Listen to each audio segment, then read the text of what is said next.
Ready, set, hut, hut.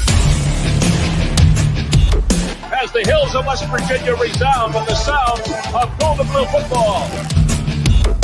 Almost heaven, West Virginia. Now let's bring on the Mountaineers. Goes around about the 50 to 10 to 5. A touchdown, West Virginia. He did it. He did it. Patrick White. Touchdown, Tavon Austin. The Don Nehlen's Mountaineers enjoy walking in where angels fear to tread. I think you think that these guys are going to fall over dead for you. Well, I got news for you. They're going to punch you right in the mouth. It's Mountaineer pride. Nothing cheap, nothing dirty, but West Virginia football. West Virginia football.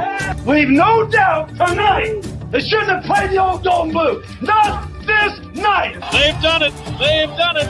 A perfect season. And the Mountaineers, for the first time in history, undefeated and untied. Don Nehlen and his Mountaineers, for the second time, have finished a regular season with an unblemished mark. Ain't no stopping the Golden Blue.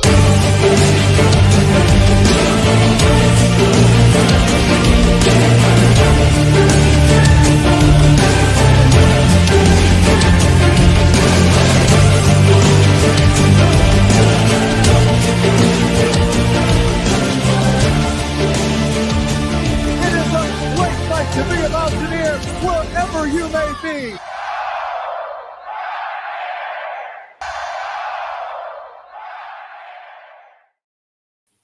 What's going on, Mountaineer Nation? Welcome into another game watch party here for WVU football game here in the 2024 season. Back on the CRW here on the Country Roads webcast. Getting ready to get into it here soon, guys. The game starts. I was listening to Tony Caridi a little bit before I hopped on there in the pregame. The kickoff was pushed back to 7:45, so just waiting on that. I'll provide you guys some commentary and stuff. You can, turn the game on your TV, watch along with me. It'll be on Fox. Maybe you got me on your phone. Maybe you got me on your computer and have the game on your TV, much like I do here. But I'll try and provide some commentary even if you're not watching the game. So hopefully it can be beneficial either way. Really, we've enjoyed doing these game watch parties, so we're going to try and keep doing them throughout this season as much as possible. We'll be back next week with another one for the game against Arizona as well. But let's go ahead and get it out of the way at the top here before we get ready to get into the game because we don't have much time to talk about it then. We'll be sharing our comments and thoughts about the game, which, of course, always encourage you guys to do that. I'll try and touch up on those during commercial breaks and things like that throughout the game. But if you're in here live or even if you're watching this on a playback, I know some people will even do that. Be sure to hit that thumbs up button. Helps a ton with the YouTube algorithm. And if you're into WVU football, be sure to subscribe here, providing a ton of content for it throughout Mountaineer football season. 2 podcast episodes a week, a live stream, usually the game watch along. And then we have bonus content for channel members as well, including game rewatches, film reviews, player grades, videos, snap counts, depth chart projections, all of that good stuff there available for channel members. So I wanted to get that out the way at the top, get the plugs out.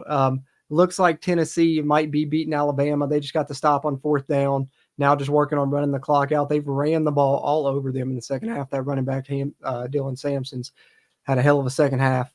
But about to flip it to Fox here just momentarily and get ready to watch the Mountaineers take on the Kansas State Wildcats. Another shot at a ranked team for Neil Brown. He's desperate for a win. 8 straight losses versus ranked teams. We haven't beat one since 2021. We know about the 3-16 record. So top 25 team coming in doesn't give us much hope with everything that's gone before. But if you're looking and trying to be optimistic, I guess you could say we're due. But regardless of how it plays out for the Mountaineers, I'll be providing commentary throughout the entire game and talking with you guys and such about it. So should be a fun time either way. That's the one thing. We have done these streams on losses, multiple times this year. And at least the stream kind of makes it a little bit more bearable because we get to have fun with you guys here in Mountaineer Nation. So that's the positive side of it, I guess I could say, really. Tennessee got 3rd down here and 4. Alabama has one more timeout. A 1st down wins the game. But if they get any yards, I'd say they go for it on 4th as well. Minute 40 to go. Tennessee's up 4. Which also is good for me because that means 4 of my legs of my parlay hit tonight. If Florida wins, I hit my parlay. Be a nice little win off only a few dollars I threw in on the 5-leg parlay. So hopefully the Gators come out on top as well tonight. But yeah, like I said, guys, kickoff is about 10 minutes away. Tony Caridi said on the radio they pushed the kickoff back to 7:45. So I'm just watching the end of the Tennessee-Alabama game. Then I'll flip to ours. And for those of you guys that haven't seen me on the game watch party before. I get pretty nervous for the game, so I usually stand up the whole entire time. That's why the camera's just a little bit higher and such, because once we get it ready to get into the game, I'll be standing up and talking about it and such, guys. But do have a little info here. The starters, like I said, I was listening to the radio before. Starters for tonight, because there are some injuries. Jaden Bray's out on offense as we expected. Aubrey Burke's out on defense. Also, the one we didn't know about was Aiden Garnes. He's out for this game as well. And then, of course, TJ Jackson's questionable. They're pretty much calling him a game-time decision. So West Virginia without at least 2 starters on the defensive line. If TJ Jackson doesn't go, you're going to be pretty thin there. But then on the offense, the starters are going to be Wyatt Milam, Thomas Remack, Brandon Yates, Jaquay Hubbard, Nick Malone across the offensive line as always. In the backfield, you have Garrett Green and Jaheim White. We're starting receivers, Hudson Clement, Traylon Ray, and Rodney Gallagher. Cole Taylor, of course, when they use a tight end. And then on the defensive side, this is where you'll still have Sean Martin and Fatorma Mulba, but the other defensive lineman could be TJ Jackson, but if he's injured, we'll see Asani Redwood get the start there. Like I said, they're going to see how he did in warm-ups and really be a true game-time decision for him. Linebackers, Trotter and Lathan, Tyron Bradley there at the spur position. And then at cornerback, you're Garnett Hollis starting still. But like I said, Aiden Garnes out for this game. So Dantes Fagan will be starting at corner. And then it's Spear, Aubrey Burke's out for this game. So KK Tarnu gets the start there. And when he's not in, maybe we see some of true freshman Zay Jennings. Maybe this is a game where Rodney Gallagher has to play a little bit on both sides. But I'm kind of suspect of that with him starting on offense. So we'll see what happens. And then, of course, Anthony Wilson and Jaheim Joseph as the other 2 safeties in there. Hey, what's going on, Drum Wolf? See you in here, man. James Blankenship, Appalachian Paisano. See you in here as always. I see you putting that custom badge in there. It's a channel member throwing the custom WV mascot badge in there. Appreciate that, Appalachian Paisano. Appreciate you being a channel member here. Tennessee hits the field goal, so they're up 7 with 90 seconds to go. Let's see if they've got our feed on yet. If not, I'll flip back to this until they turn it on. Like I said, guys, we're about 8 minutes away from kickoff. So, you guys got any thoughts, any predictions ahead of the game you want to throw in there? Throw them in the chat. We'll talk about that for a second. What do you think the score is going to be? If you didn't share that with me already previously this week in the live stream that we do, getting the score, or what do you think the first play is West Virginia runs? That's always a fun one as well.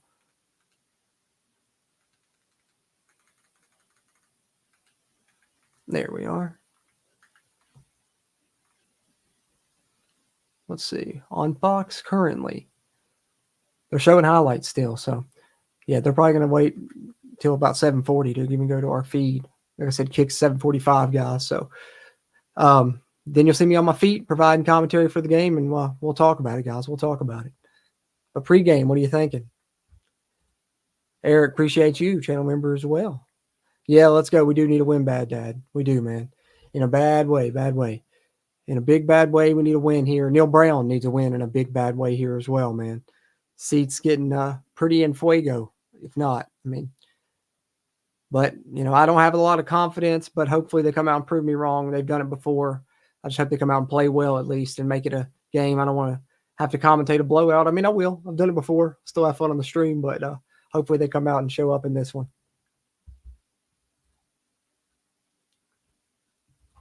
All right, so Alabama, 1 minute and 30 seconds, down 7, no timeouts. Try and put a run in. Hey, Mom, love you too. Got my mom in here. What's going on? Appreciate you. My mom and dad are big Mountaineer fans. Those are the ones that got me into it. All right, Alabama, see if Milroe can put it together. Tennessee's already covered the spread. I needed them to cover the, plus 3.5. So I'm not worried about the outcome that much, but I also do have Jalen Milroe on my fantasy team, so wouldn't be mad if he put something together here. Oh, he threw an interception. It's over. Tennessee just beat Alabama. Wow, first play, interception. That hurts my fantasy team. Speaking of, I'm going to show this matchup of my fantasy team, my college fantasy team this week, just because I'm playing the other co-host, Steven, he said if he gets back in time, he had to go out of town for a wedding. That's why he's not going to the game this week. And I've got to work early in the morning. That's why I'm not going, didn't go up to the game this week. But we were playing each other in fantasy football, actually. So let me share this. Right now, he's winning, and that pick by Milroe probably didn't help me. But my team's Trust to Climb. His is the Fighting Pat McAfee's. He's got 113. I got 100. I got a running backs game just started. Caleb Johnson, he puts up great stats. Amari Kelly still to play. So hopefully they go off because Milroe only put up 16 points. And I don't know if that's including the pick he just threw or not. And he's got Nussmeier playing now, and he's got Blue playing and his tight end. And I still have my tight end too. TCU's tight end puts up a lot of stats too. That's probably their go-to receiver there is that tight end, Jack Besh. So I don't know. It's going to come down to the wire. We'll see what happens. But me and Steven playing in fantasy, I'll try and keep y'all updated on that throughout the game as well because that's fun. The other co-host, Steven here, and me playing each other in fantasy football. Pip fan here, not trying to start anything. Just curious what has happened to you. Thought you guys have a better record this year. Me too, Michael, man. We're all, flabbergasted by it as well. We really don't know, especially just because what threw me off about it even more is the fact that the reason that we had the high expectations is because of stuff the coaches brought out early in the season and came out and said throughout the offseason and preseason, this is the deepest position we've had at this group, that group, pretty much across the board, the most talent we've had, the best team we've had. They look like a conference competitor. So they got all our hopes up and they haven't backed it up as of yet. This is maybe their last chance versus a ranked opponent for a while to be able to do that. And if they don't, then I think that it's going to be hard for Neil Brown to get a lot of people back on board, even if they close out the season strong, because there are some more winnable games down the stretch. But, haven't won a ranked game since 2021. They've got to come up with a win against a ranked team in a big game. Got one more chance tonight. I don't feel too confident about it if you saw our preview and predictions podcast, but I don't know, man. That's the big question. That's the $1 million question, Michael, for sure. Really the $9 million question, because that's about how much Neil's buyout is. Very nervous as well, Drumwolf. Yeah, I like the traditional uniforms, going blue, blue, gold. That's nice. All right, let me flip to Fox now. We'll get ready to do this thing, guys. About 4 minutes from kick. Got the broadcast on now. Of course, they're showcasing DJ Giddens. Currently leads the Big 12 in rushing yards, if I'm not mistaken. West Virginia's been top 2 run defense in the Big 12, according to PFF grades. But you got to be a little bit worried about TJ Jackson being out, especially if you're already losing Eddie V earlier in the year. You're kind of thin on the D-line against a team that's really good at running the football. Giddens can run it. Johnson can run it. And they have the transfer Dylan Edwards from Colorado as well, who's dangerous and a good returner as well. So I'm interested to see how this plays out. I think it's really going to be a lot about who can get off to a good start and really establish the run game. Whoever can establish the run game when you got 2 teams that are both trying to do that, it's probably going to make a big difference here. And who can score touchdowns in the red zone as well. I didn't know that. GG 80-plus rush yards in 3 straight games. Wasn't aware of that. Okay.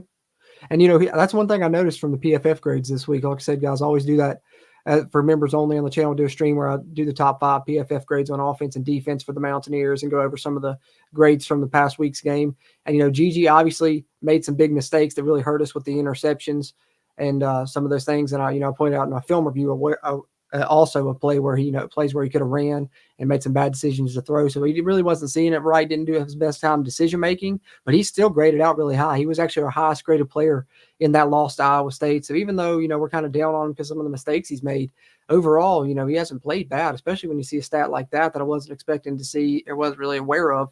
80-plus rush yards in 3 straight games. And we could really use that tonight because the Big 12's best rushing defense has been Kansas State. Like I said, the Mountaineers up there in the top 2, but Kansas State's number 1. I think they're only giving up 72 rushing yards per game, which I believe is top 10 in the country as well in rushing defense. So West Virginia, going to have a hard time establishing the run, but if they can do it, it's going to go a long way in this football game, and they need to. West Virginia isn't a team that's very good when they're one-dimensional, and they have to really rely on throwing the football. So I think that's, one of my major keys is who establishes a run here early as we get close to kickoff. What about you guys? What's your keys? Any last-minute predictions for the game, score predictions, or, prediction for a first play of the game? Throw it in the chat there as we get ready to come up on kickoff here, probably after this commercial break that's on currently.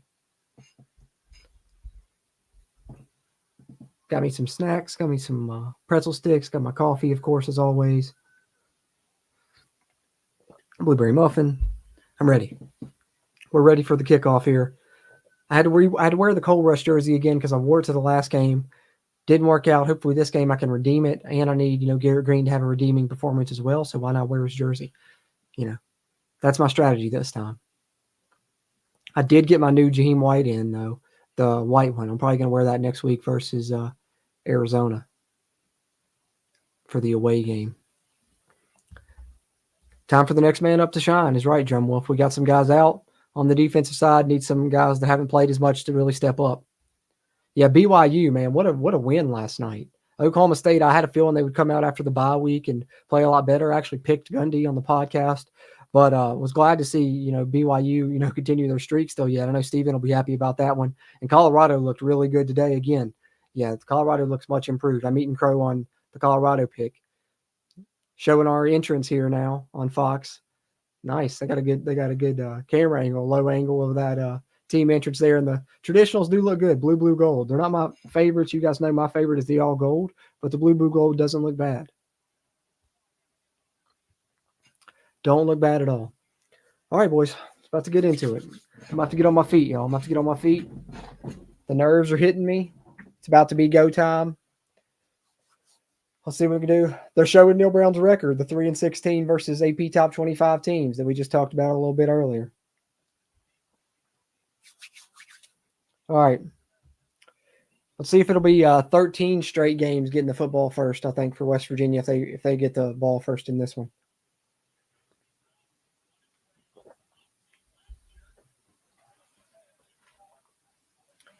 Chris Kleiman, 44-25. And why that's significant is because he came in at the same year as Neil Brown. They both came in 2019, and look how much more success he's had. All right, WVU is getting the ball first again, so I think this is the 13th consecutive game West Virginia's got the ball first to begin the game.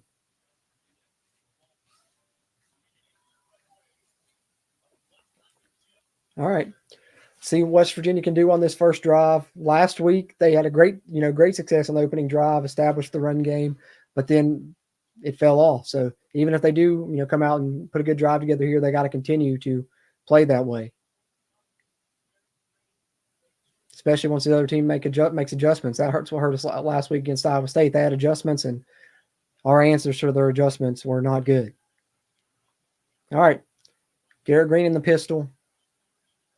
He's going to give a handoff to Jaheim on the little dive there, inside zone, looks like. Picks up about 3 or 4. So West Virginia starts off with a 4-yard gain to Jaheim White, right up the middle, 6-yard run. And, one thing we're watching, good snap as well. Obviously, after, what happened last week, we're worried about the snaps. So far, so good. Fingers crossed it stays that way. Traylon Davis in at tight end, goes in motion over to the left side. Jaheim in the pistol again. Gallagher comes in the bubble motion through the formation. Go right back to Jaheim again. This time stacked up at the line of scrimmage. He'll maybe have lost a yard even. It's going to be about 3rd and 6, 3rd and 7 for WVU there. Cole Taylor checking in for Traylon Davis. Still got Clement, Gallagher, and Ray at receiver. Jaheim White remains in the backfield with Garrett Green. 3rd and 6, they'll call it.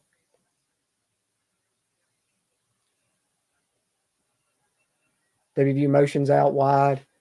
Cole Taylor split out in the slot. It's Green and White in the backfield. Looks like Kansas State may have jumped off sides. Flag down, but I don't think it's on the offsides. I think it's on.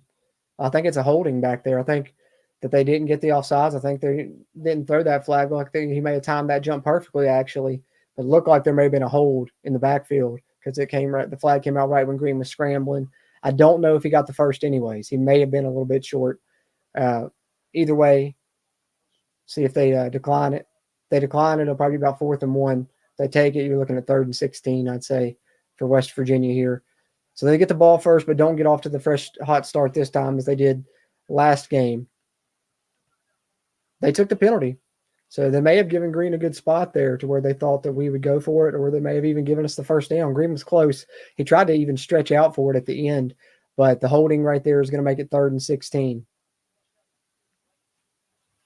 Looked like it was on, Thomas Remack, the left guard, if I'm not mistaken. So 3rd and 16 now for WVU. Kansas State accepts the penalty. West Virginia looking like it's going to be a 3-and-out unless they can make something happen here on 3rd and 16. Green drops back. He's just going to throw it to his check down, Jaheim White, try and make him make a play. Jaheim tries to squirt through 2 guys, but he'll only get back to about the original line of scrimmage. So it will be 4th down for West Virginia, and they'll punt it to K-State. Opening drive, not a hot start for West Virginia that we were hoping for. 3-and-out, 1 good run, TFL, penalty, and then, you're in trouble then. 3rd and long.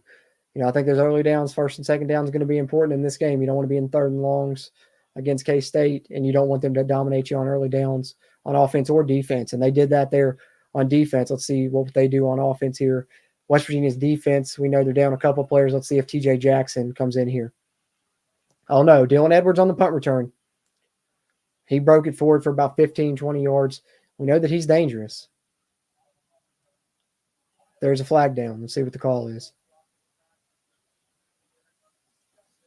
Might be a block in the back, the announcer says.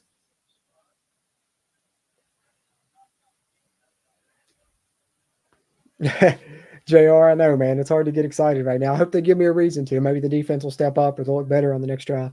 Michael, I do. I got a lot of faith in Nico. I do got faith in Nico. Not that I'm not saying I don't have faith in Gary Green. He asked if Nico is the QB for next year in the chat. I do think that for sure. All right, Avery Johnson. Now, he's dangerous. This is what I like about this matchup is both these teams are kind of similar makeup. Both have two good running backs. Both have good quarterbacks that can run the football. So it should be fun to watch, if either one of these quarterbacks, or I'd like to see both of them, get going and have, one of those explosive games where you got two running quarterbacks battling back and forth. Could be interesting. But West Virginia needs their defense to step up here like Kansas State's did on the opening drive. And there's a good play there to start it off.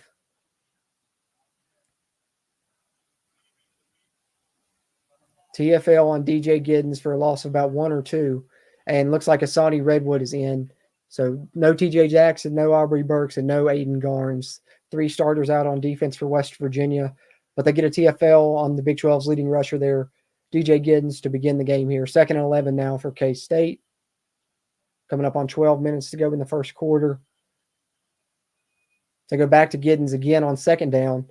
West Virginia, good run defense again. They held him up, and looks like Wilson came screaming downhill for the tackle. He might have got a yard or two. Be about 3rd and 10 for WVU.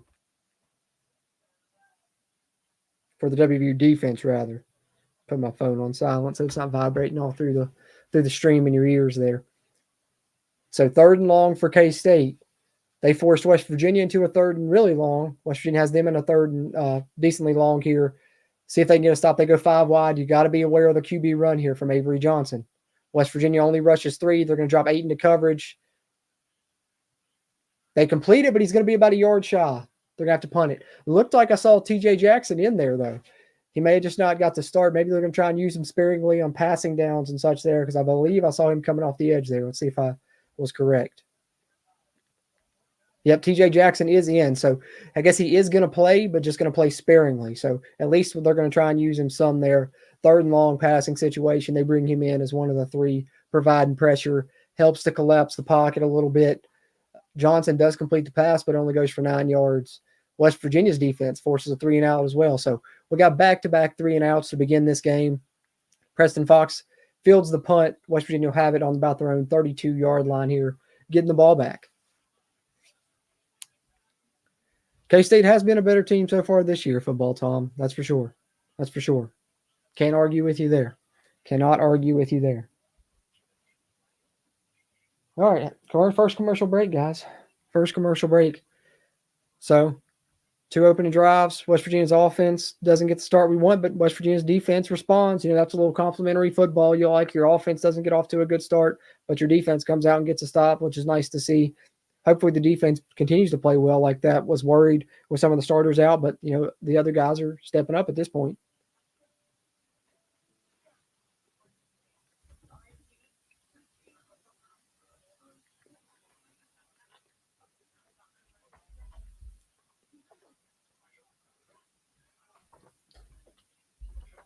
See if West Virginia's offense can get anything going now is the trick. Pass to Cole Taylor, Drumwolf was calling for. I wouldn't be upset about it. Get him involved early.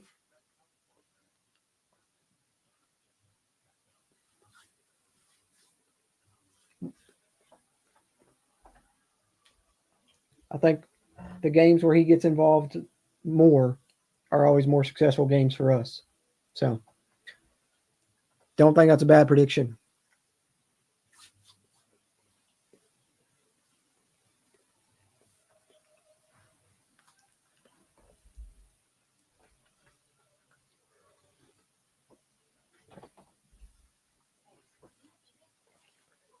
Both teams trying to establish the run, as we kind of predicted in both defenses, showcasing pretty good run defense, which, if you look at kind of going into it, this is how we thought it would be.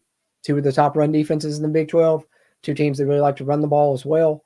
And, it's just kind of going to be who wears down on who the most, which worries me down the line with some of the injuries West Virginia has. Can they stay, strong enough and not get worn down throughout this game when you got two teams that are just going to try and pound on each other like these two are? That's what it's going to come down to, because both teams are going to try and wear each other down. It's going to be a back and forth. All right. Get the game coming back on now, guys. First down, West Virginia on their own 32.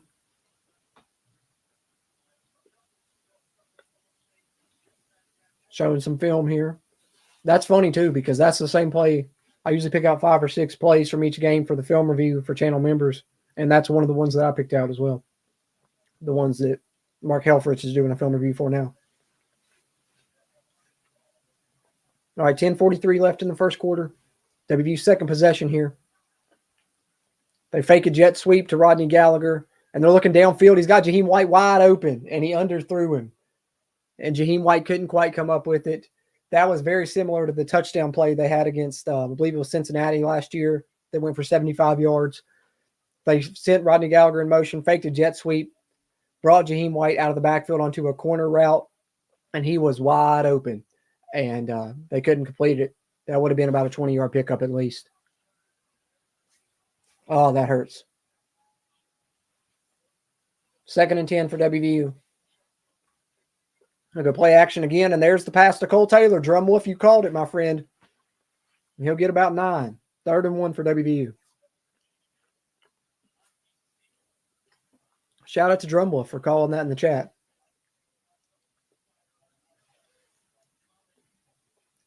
Just a nice little dump-off pass. Let him get up, get as many yards as he can. I thought he was going to get the first down, but a little short. So now you got a short yardage situation here between the team that wants to run the football and the Big 12's number 1 run defense. Can West Virginia convert in short yardage against what has been one of the better run defenses in not only the Big 12, but in the nation? They'll go in the gun. C.J. Donaldson is the back. And they'll give it to C.J. He is close. Depends on the spot. He may have it. He did. They gave him the first down. C.J. bounced off a tackler, and then his knee went down right at the stick, but had just enough for the first down. So WVU does convert there. The 240-pound C.J. Donaldson picks up the yard they need. 1st and 10, West Virginia. Clock winds under 10 minutes here in the first quarter. Still 0-0. West Virginia up to the 43-yard line now, getting close to midfield here. West Virginia's got both tight ends in here. Little 12 personnel to hand off to CJ again, and he'll only get about 2 this time. Little outside zone play to CJ. Be 2nd and 8 for WVU. Yeah, Michael, that was a good play call. He had a touchdown on a play similar to that last year. It was like a 75-yarder. I believe that was against Cincinnati last year, if I'm not mistaken. And they hit it, and he hit him in stride. And then he took off up the sideline. That one, Garrett Green hit it a little bit late, and he put a little bit too much air under the ball. 2nd and 9. Go back to CJ, this time out of the pistol. He gets about 2 more, so it's going to be about 3rd and 7, up on about the 47-yard line, I believe. They'll call it 3rd and 6. Snap a little bit high, guys.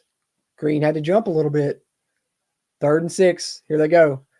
Dropping back to throw. Tries to throw into a tight window to Traylon Ray, and the ball's a little bit behind him, and it's off his hands and intercepted.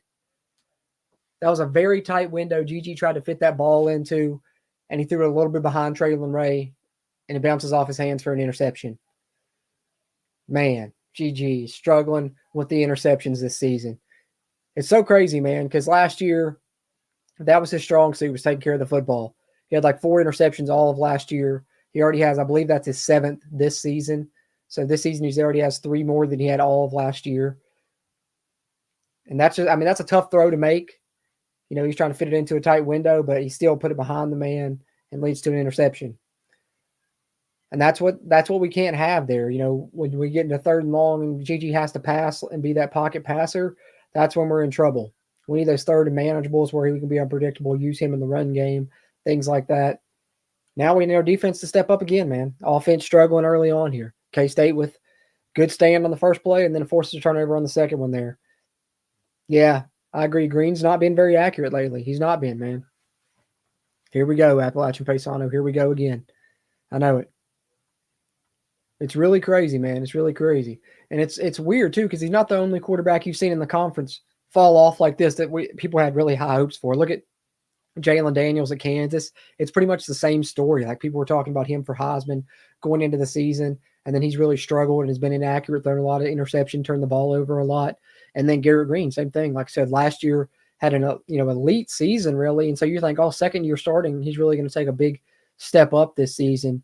And instead, he's already, turned the ball over more. He's been, way more inaccurate with his passes. So I don't know. It's been an issue for sure. It's been a big issue. And it was a bad throw there. Big Brad, bad throw indeed. Luke, I'm not ready to call for Nico just yet. But, man, if you end up losing this game and you lose it because of bad quarterback play, then you're in that territory where you might say, hey, maybe you do give Nico some snaps. Start getting him ready. But also, if you notice, it's really fallen into a bad trend for this coaching staff. I've thought about doing a video on this. I haven't gotten around to it. I don't know if I will end up doing it or not. But, you can look at this coaching staff since they came in, and it's been this trend almost every time. Because started with Austin Kendall, had a decent, first little year. And then towards the end of his second year starting, Jarrett Dagey takes over. And then Jarrett Dagey, same thing. Thought he was going to be a good starter. Thought he'd be even better in his second year. Instead, ends up falling off. Garrett Green takes over at the end of the season. And then JT Daniels, you only had him for 1 year, but towards the end of the season started falling off. Garrett Green had to take over for him as well. So it's been a trend, with this staff. Once these quarterbacks start and you think they're about to have their better seasons after 1 year starting, it's their second year, or you think they're going to improve throughout the year. Instead, for some reason, they regress and you end up calling for the backup. And a lot of times they've been playing the backup towards the end of these seasons with Neil Brown. So I don't know. It's a bad trend, but hopefully the defense continues to play like this, man. Josiah Trotter gets in the backfield and they force another TFL to start Kansas State's drive. West Virginia doing a great job on first down defense early in this game. They forced the TFL there. It's going to be about 2nd and 12, 2nd and 13 for K-State now. 8 minutes left in the first quarter. Yeah, Brad, got the other co-host, Brad, in the chat here. Shout out to Brad holding down the watch-along last week. It was a great one. But, yeah, Neil Brown has, probably scoffed at benching Green because that's his guy, man. That was one of his first commits when he came here, one of the first high school players he got to commit, as Kansas State hits Dylan Edwards on a pass there for a gain of about 5. It should be about 3rd and 6 for K-State, I believe, there. But, yeah, he doesn't want to bench Green, man. That was one of his recruits. That's his guy, and now he's in his senior year. And I'm sure he really thought that this was going to be the year, with Green, as Green thought he would be having a much better year. But, hey, man, all I can hope is that he bounces back. All I can hope is that he bounces back and has a strong final 3.5 quarters of this game. But see if West Virginia's D can get another 3rd down stop here, 3rd and 6. West Virginia shows a lot of guys up on the line of scrimmage. We'll see how many they bring here. They only bring 3. Everyone else drops. So West Virginia drops 8 into coverage. K-State gets a pass complete short of the sticks, but they're able to get around the corner and get the first down there. Pass to Bowman, I believe, was the man there.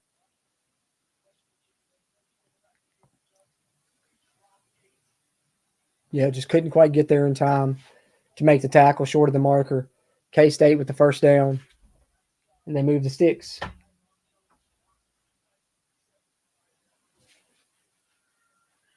First down for either team, halfway through the first quarter.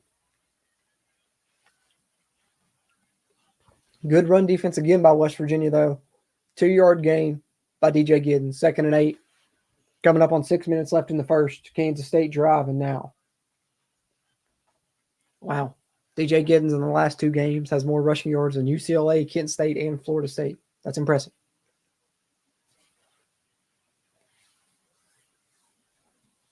He's big and he's fast.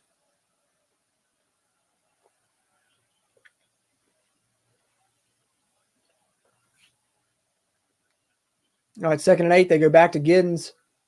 He fights through an arm tackle, but then can't fight through Ty French. Tackles him right at the line of scrimmage. Great tackle by Ty French right there.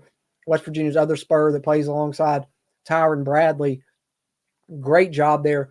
setting the edge and then making a great tackle on DJ Giddens after him and Russell provided the initial push into the backfield, and then Ty French with a great tackle. So 3rd and long for K-State. It'll be 3rd and 8. So 3rd and a little bit longer than last time. Let's see if West Virginia, on these 3rd and longs, both times K-State's had early, they've only brought 3, dropped 8. It worked once and then didn't work the second time. We'll see what they come with here. Play clock winding down. Just gets the snap off. West Virginia brings 4 this time. Johnson still plenty of time and has a man wide open. Pass breakup right there was needed, and no one was in the area. Dantes Fagan there is in at corner in place of Aiden Garnes. Looked like he was the one on the coverage right there in a zone. Looked like West Virginia was in, though. But instead, it's a completion for a first down. K-State crosses midfield and picks up the first down on 3rd down and long. They're up to about the 31 of West Virginia now. Under 5 minutes to go in the first quarter. Nah, Greg, can't show the game on the screen for copyright purposes, but you can turn it on your TV or on your computer and then just have me on commentating, whatever you like there. But I'll try and keep up for people that aren't watching as well. As West Virginia gets a nice tackle there. They're doing a good job stopping the K-State run game, but so far Avery Johnson's 4-4 for 39 yards. It'll be about 2nd and 8, 2nd and 7 for K-State here. Yeah, I know, Jesse Williamson. I don't know why we don't bring more pressure. Jaheim Joseph with a good tackle there, being highlighted on the broadcast now. 2nd and 8 for K-State up on the West Virginia 30-yard line. Play action. West Virginia brings 3 again. Avery Johnson has way too much time. But coverage sack, essentially there for West Virginia as he's forced to throw the ball away. 4 or 5, so that's his first incompletion. But, man, he had all day. At least the coverage held up that time, unlike the last 3rd and long. So, 2nd consecutive time here, it's 3rd and 8. Last time they converted on that long pass. This time, 3rd and 8, less than 4 minutes to go in the first. On the 30 of West Virginia. Pretty much in field goal range if they don't convert here. But let's see if West Virginia can get a 3rd down stop this time.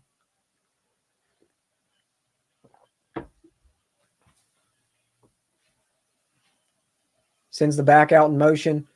West Virginia brings 4. They're trying to set up a middle screen to looks like the tight end. West Virginia is ready. They only gain 3. It'll be 4th and 5. And they're going to have to attempt a field goal here. Be about 3 minutes left to go in the first quarter around the time they kick this thing. Good recognition by the West Virginia defense. Way to stay at home there by the linebackers. Trotter makes the tackle there, fighting through a block. And so it's a 44-yard field goal attempt for Chris Tennant, Kansas State.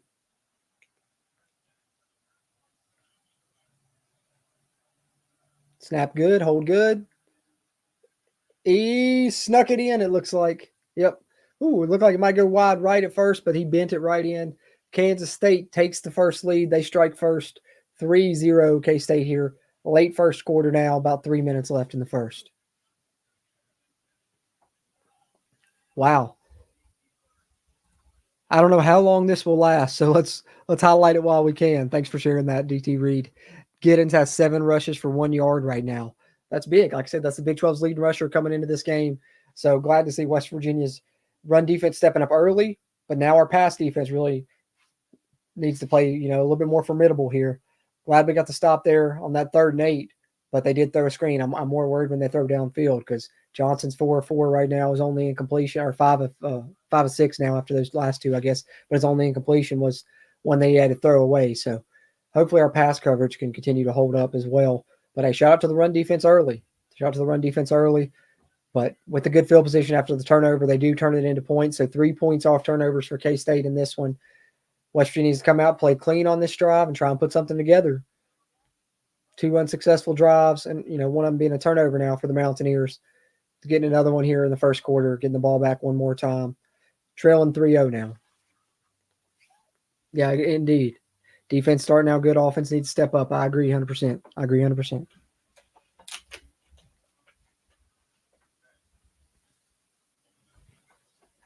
Commercial break here, guys. Waiting for it to come back to West Virginia getting the ball back, trailing 3-0, the late first quarter.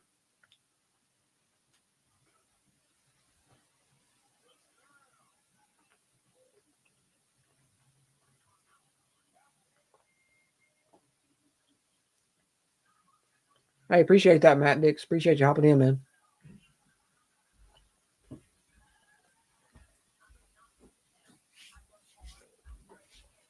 Need the offense to do something here.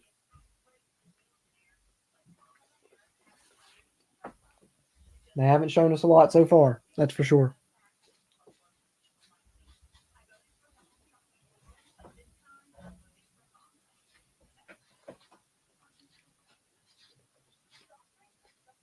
Wendy's commercial.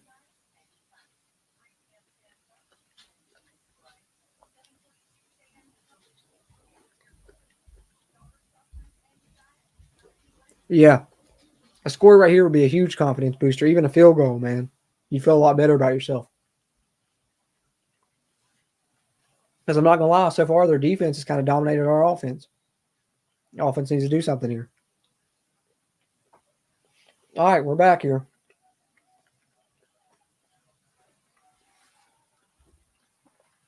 Kansas State kicks it off. It's going to be a touchback. 3:03 to go in the first. West Virginia will have the ball 1st and 10 at their own 25. All right, Justin Robinson in at receiver. Seen Preston Fox in at receiver on this possession as well for West Virginia. I think Jaheim White's back in the backfield after we saw some C.J. Donaldson last drive. West Virginia out in the pistol. Traylon Davis and Cole Taylor both in at tight end. 12 personnel. It's a read option. Green hands it to Jaheim White, and he gets about 4 yards. Good start to the drive there. Hands it off right at the gut, and it should be about 2nd and 6, I believe. 2nd and 7, they'll call it. Positive yards on first down, at least. We'll take that. We're winning the battle on first down thus far here in the first quarter. Our run defense has been good on first down, and we've been getting, 2 or 3 yards on first down, but we've been struggling on, into possession downs, 2nd and 3rd. Main in motion here out of the pistol. This time it's a play action for GG. He's looking downfield. Throws it deep. Oh, Traylon Ray had a step on him. It's a flag. Traylon Ray is drawing a flag.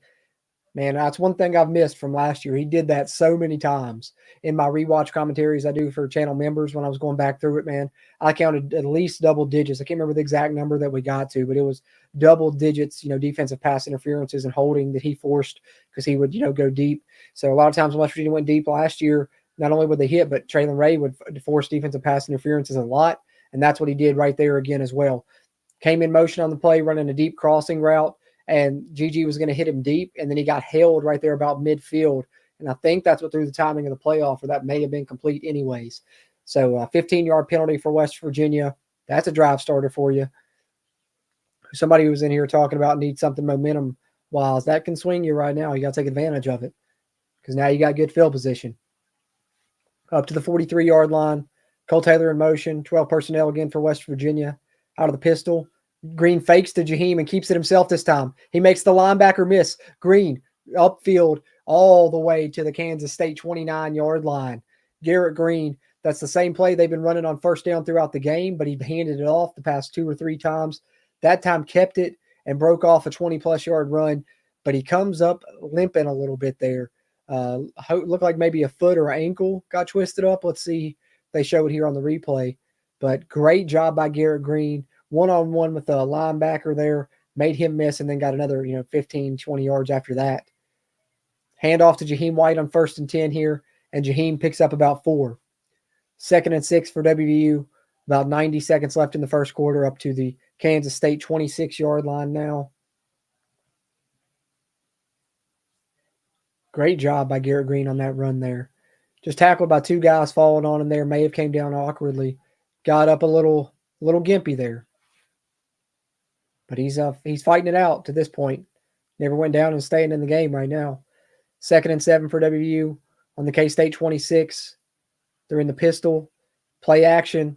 This time Green's looking towards the end zone. Slightly over the head of Preston Fox there. Tight coverage there he tried to fit it into. Did a lot of mustard on that one, and it came in a little bit hot and a little bit high. So it'll be 3rd and 7 for WVU, just on the cusp of the red zone there. 3rd and 7 on the 26 of K-State, right at 1 minute left in the first quarter.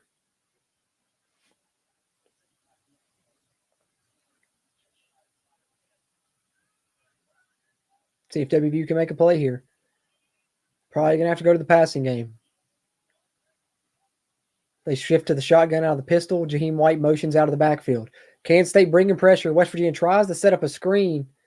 It falls incomplete.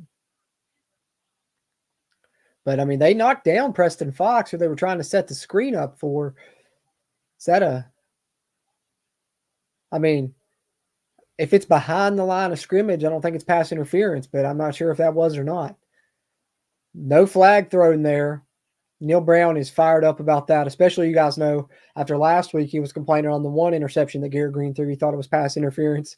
Now, again, he doesn't get a pass interference call. He's going to be upset, and he's over there arguing with the ref. 44 yards. This is about the cusp of Michael Hayes' range. He's really good from 45 yards and in. 7 of 8 on the season at his first miss last week. Let him redeem himself here and tie this game up 3-3. Come on, Michael Hayes. Good snap. Good hold. You got it. He snuck it in there. Similar to the kick of K-State, but Michael Hayes sneaks this one inside the left upright. K-State snuck theirs inside the right. But either way, 3-3, 52 seconds left in the first quarter.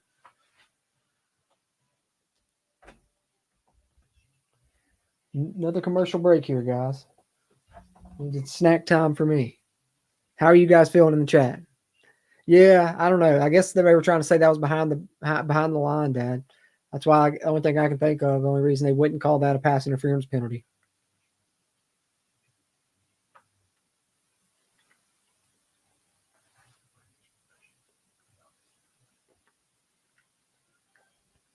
Yeah, I worry about his throw, and especially if he hurt his foot there, that's going to affect him, trying to push off of that and throw. That could have been why that throw to Fox was behind after that. Hey, Tim Green, channel member. Appreciate you being here, man. Let's go Mountaineers, Tim. Let's go. You always keep the faith, man. I like it. West Virginia, they're in this game right now. If the defense can continue to play the way that they are, offense finally put a little drive together. Glad to see it. Channel member Appalachian Paisano. Final score going to be 9-6. At this rate, it does look like that. It does look like that.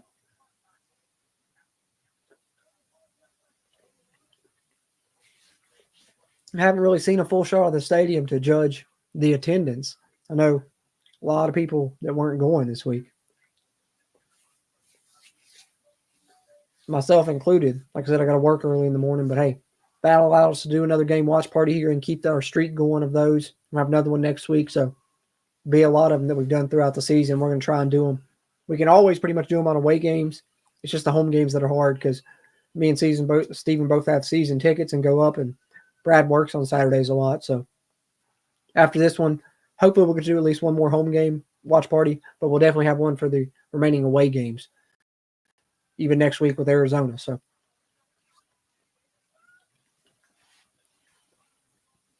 yeah, the scoring will take off at some point, probably, Matt Dix. Usually does.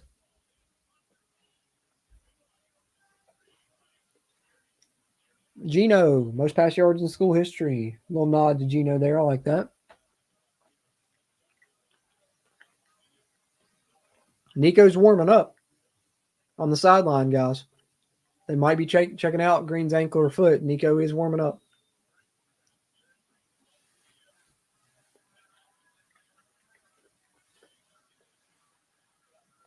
All right, kickoff coming up, guys. We're under a minute left in the first quarter. 3-3.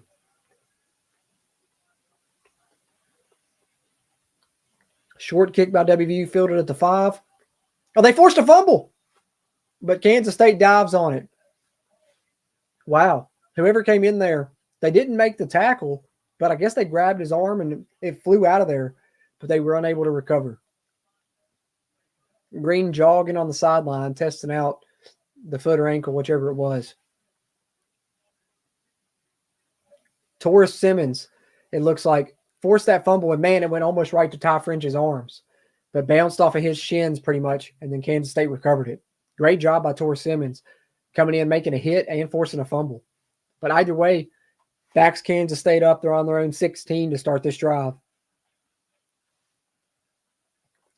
Play action to start the drive. Oh, good pass from Avery Johnson. And they'll pick up about 15 to 20 yards there. I think that's about a 20-yard pickup for a first down up to the 35. 1st and 10 on a running first quarter clock. Down near 30 seconds. This might be the last play. Avery Johnson, 6 of 7 for 67 yards so far in this first quarter. And he's passing again. He's got a man open downfield. Who's that, Jace Brown? No, that's Jackson. Jaden Jackson for the long touchdown. That's a 65-yard touchdown pass, if I'm not mistaken, for Avery Johnson. And that's what I said last time, guys, I was worried about. When we shared the rushing stats and how good the rushing defense was, I was worried about the passing defense. Very much worried about it. Because the game plan I'm seeing from West Virginia is very similar to their game plan they had against Kansas when they knew they was going to try and shut down the run, but they was going to leave some things open in the passing game and just try and not give up any big plays. And the fact that they just gave up a big play is not a good sign. They're selling out to stop the run, and the pass defense is hurting because of it, which is tough because you got Aiden Garnes out and you got Aubrey Burks out. So 2 back-to-back first down pass plays off of play action for Kansas State that, feels like they really set West Virginia up well for those because their first few drives, they ran the ball on first down. That drive, they get the ball on their own 15. Play action pass from Avery Johnson where he dropped in a beautiful corner ball for about a 20-yard pickup. And then the next play goes deep for a 60-yard touchdown to Jaden Jackson. So you get Kansas State up 10-3 now. About 20 seconds left in the first quarter. West Virginia getting the ball back. Yeah. Unfortunately, that secondary issue rearing its ugly head again.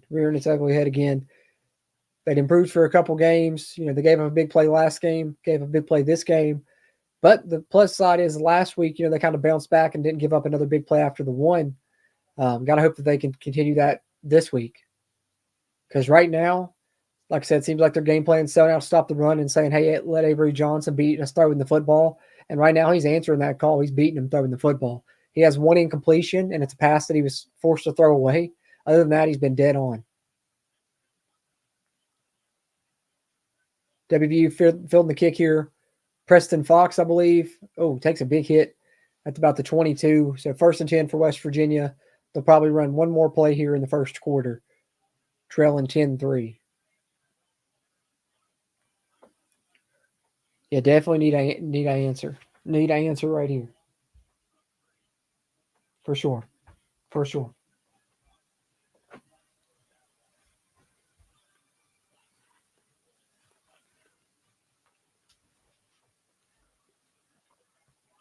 All right, 1st and 10 for West Virginia on their own 22. Green still in. Saw Nico warming up, and he's coming out with the play-action pass. He's hit as he throws, trying to get to Cole Taylor, who was open, but Green didn't have nearly enough time to get it to him right there. So 2nd and 10, and that won't be the final play of the first quarter.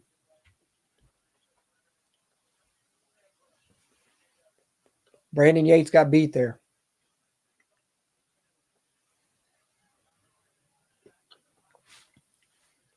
Got the pressure to Green. 2nd and 10 for WVU. From their own 22. 11 seconds left in the first quarter. Green right now, 2 of 7. Traylon Davis in motion. West Virginia, both tight ends on the field. They go play action. They try and set up a wide receiver screen, and that throws a little bit low. Wide receiver has to squat and stop to catch it, and he's not able to really get upfield and get behind the blocks. Only gets about a yard or two. So it'll be 3rd and long for WVU to start the second quarter. And Green's now 3 of 8 and been off target on several throws. As you see one right there on the highlights as they go to the commercial break in the first quarter, throwing the pass behind Traylon Ray that was then intercepted. So Kansas State leads at 10-3 at the end of one. West Virginia with the ball 3rd and long, be about 3rd and 8 to start the second quarter on their own 24-yard line.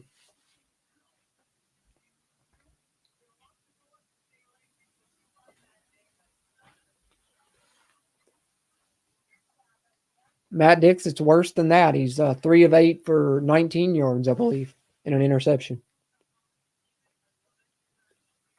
A lot of people in the chat calling for us to pull Green. Neil Brown just last week said he doesn't do that. I guess he's trying to test that theory out.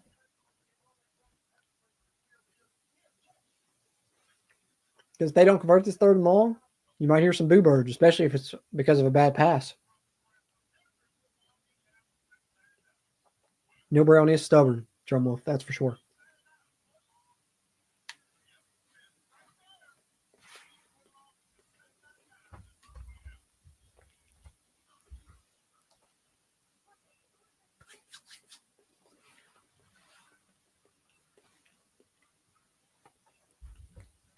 Wow. You know it's a little rough right now when Tim Green says they need to go ahead and put Nico in the game because Tim's forever optimistic.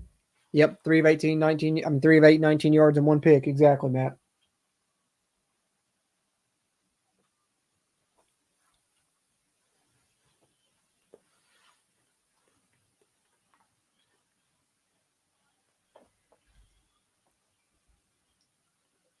All right. First quarter, bit of a mixed bag for WVU, for sure. Here's the difference right now. The difference in the game, in my opinion, currently. Both teams are doing a pretty good job stopping the run. And when their run's getting stopped, Kansas State's doing a good job passing the football. Avery Johnson's looked super accurate thus far. And when West Virginia's runs are getting stopped and they're forced to pass the football, Garrett Green's been off. And that's the difference in the game to this point. That's the difference in the game at this point.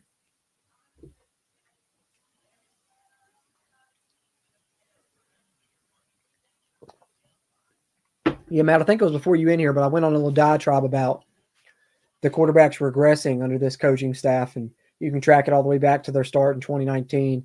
If you get a chance after the stream, when it's up on the playback, maybe tomorrow night or something like that, or tomorrow at some point, check it out, go back, and I went kind of broke it down from Austin Kendall all the way through now to Garrett Green, QBs, after they've been starter for a while, regressing under this coaching staff. 3rd and 8, they're splitting out 5 wide. They didn't have a lot of success with this last week with the running back split out. Kansas State's bringing in a blitz. Nobody picked up the blitzer, and the pass is incomplete. And there's the flag, though. Late flag comes in. Traylon Ray did look like that they were getting a little handsy with him. Green had to throw that quick. Late blitzer came in, and no one was picking him up.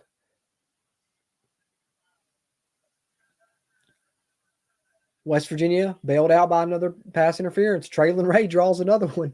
I just said earlier that he, does a heck of a job drawing defensive pass interference penalties, and he draws another one. But man, they threw that flag super late, I'll say. But West Virginia survives. Get to keep this drive alive, trailing 10-3. It's the start of the second quarter. Up to their own 34. C.J. Donaldson motions into the backfield from split out. Looks like a blitz coming from Kansas State. They do blitz. It's an outside zone to C.J. He breaks a tackle and gets through for about 6-7 yards, but we've got a flag down.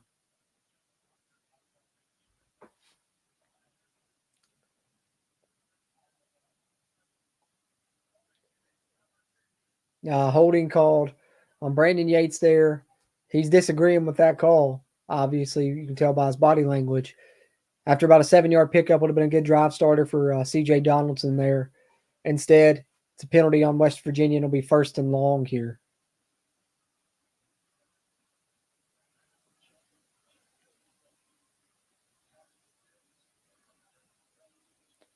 First and 20 for West Virginia now, back on their own 24. West Virginia 11 personnel, and Cole Taylor comes in motion to the other side of the field. They run a toss play now to C.J. Donaldson, get him on the edge, and he bursts through for a nice pickup, gets about 9 there. Be about 2nd and 11 for WVU. I like that play design. Send Cole Taylor in motion, let him lead block for the toss play to the boundary side of the field there for West Virginia. C.J. Donaldson bursts through for a nice pickup. 2nd and 11 here in the early part of the second quarter. West Virginia motions from a tight formation in the pistol to a shotgun with 4 wide receivers spread out. Now motion C.J. Donaldson out of the backfield. Green is going to take off. Not a designed quarterback run, but looked like nothing was there. He bursts up the middle, gets about 5-6 yards there. Should be about third and 8 for West Virginia, I think. 3rd and 7.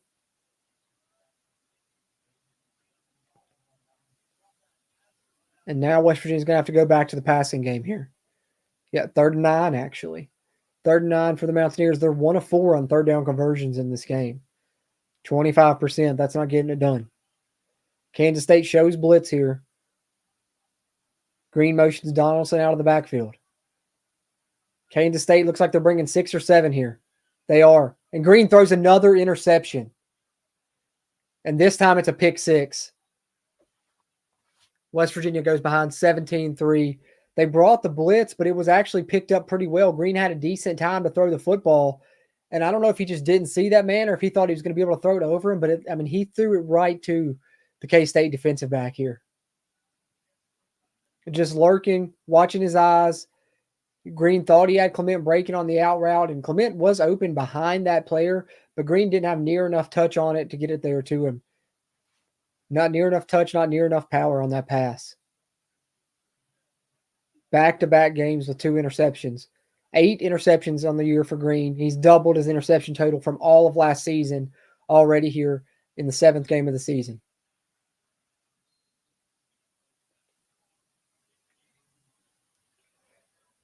Does the change come now? Does the change come now? Channel member Eric here. Got to make a change now. No choice. I don't know, man. They might go to Nico. It's like I said, Neil Brown's getting his theory tested out about not pulling his quarterback and sticking with his guy a lot that he said last week. It's about to be tested because Green is struggling right now. And that wasn't, there was a 3rd and 8 and they brought some pressure, but it wasn't like, he didn't have enough time to sit back there and step into that throw and everything. Just wasn't a good throw. Do you guys wonder if he's hurt since that time he got hurt against Oklahoma State? Because if you remember, we were up big from then on when he came back into the game, and we never really passed a lot. And since then, he's been off. He was off against Iowa State.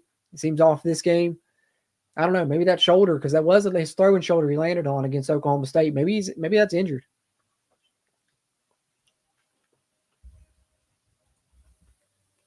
Tim, we're thinking just alike. He says it makes him wonder if Green's been hurt for a while and they haven't said anything about it. It's definitely a possibility, I think. He just doesn't look like himself at all.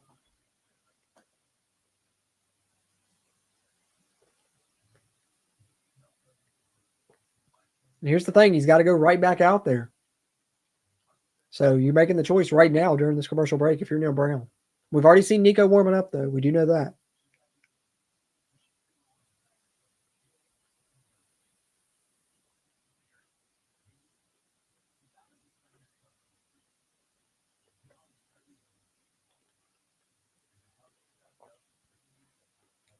We haven't been able to get our run game going, and our passing game is non-existent. Not a good start for this offense.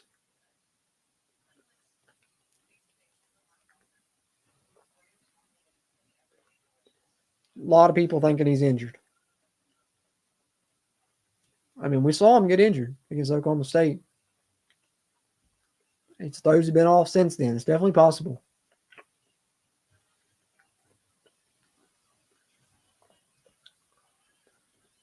Talk is Pitt laughing in the chat, man. I don't blame you. This is comical right now, this performance we're putting on.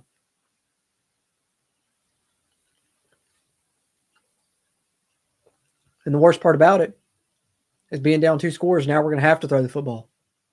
And if Green's passing like that, you really might have to make this change and go to Nico. If he's giving you your best chance in this one, Nico is the better passer of the two. And if you have to throw the football more in this game,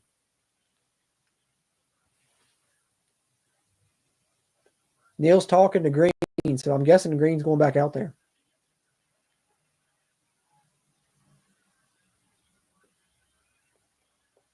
Preston Fox with a good kick return to the 30. 13 minutes left in the second. Down 17-3, 1st and 10 for West Virginia.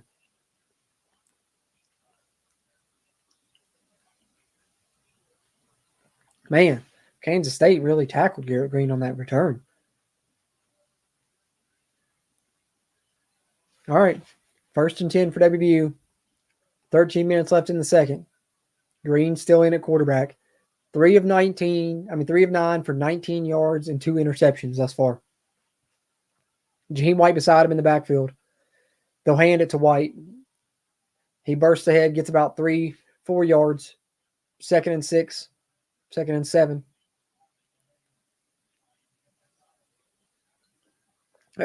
Drumwolf said Brown will wait till 2 minutes left in the fourth, then put Nico in. Probably. And we drop back to throw on 2nd and 6 after a nice successful run. Nothing there. Green takes off, runs for the first down.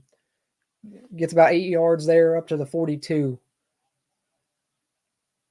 All of Green's good plays today have been with his legs. When he's thrown the ball, it's been disastrous.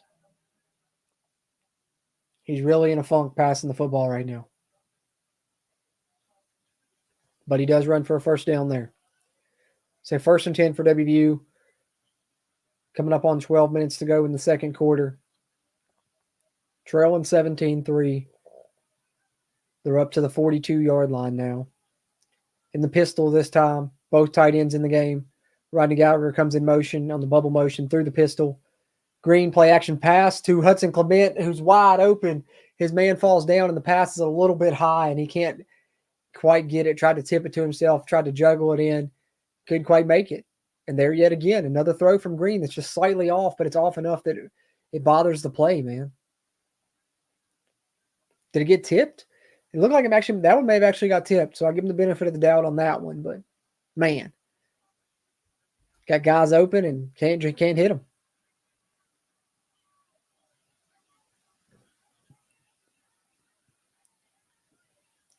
Second and 10 for WVU. The pistol again. They'll fake the outside zone to Jaheim. And Green's looking downfield. And, man, he had Justin Robinson open on a crosser, and the throw was nowhere near him, completely over everyone's head. He is off right now. 3 of 11 for 19 yards, and it's 3rd and long. And West Virginia's going to have to pass again. It's too high for either one of them. Clement and Robinson in a similar area, but the pass pretty much too high for either one of them. Oh, I don't know. That slowed down replay. Clement may have been able to grab that. Would have been a tough catch, though. 3rd and 10.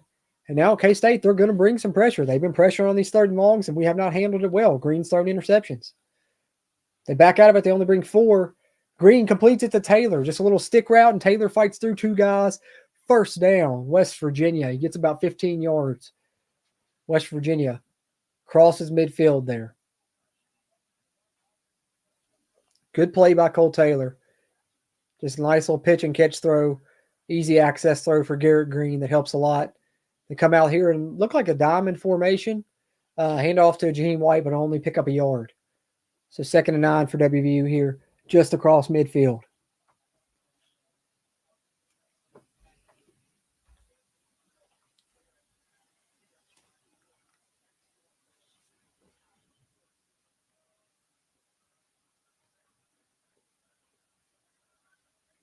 They'll call it no gain. 2nd and 10.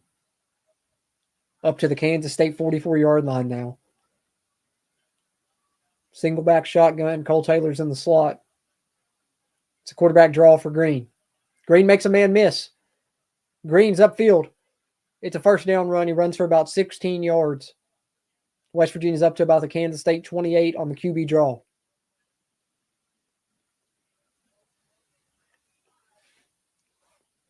And Green's done a good job when he's ran. They have had a spy on him. He's made the spy miss a couple of times.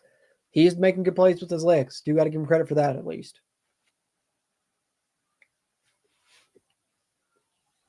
53 yards rushing for Garrett Green right now. West Virginia's on the 29 of Kansas State.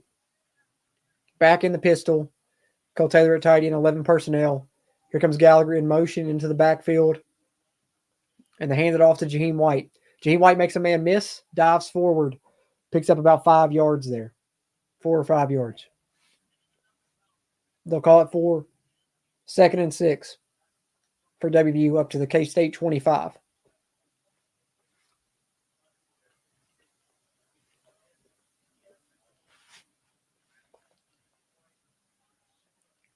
Going to have about 9.5 minutes left in the second quarter here. C.J. Donaldson checks into the backfield. West Virginia comes out in the pistol. Both tight ends on the field. 12 personnel.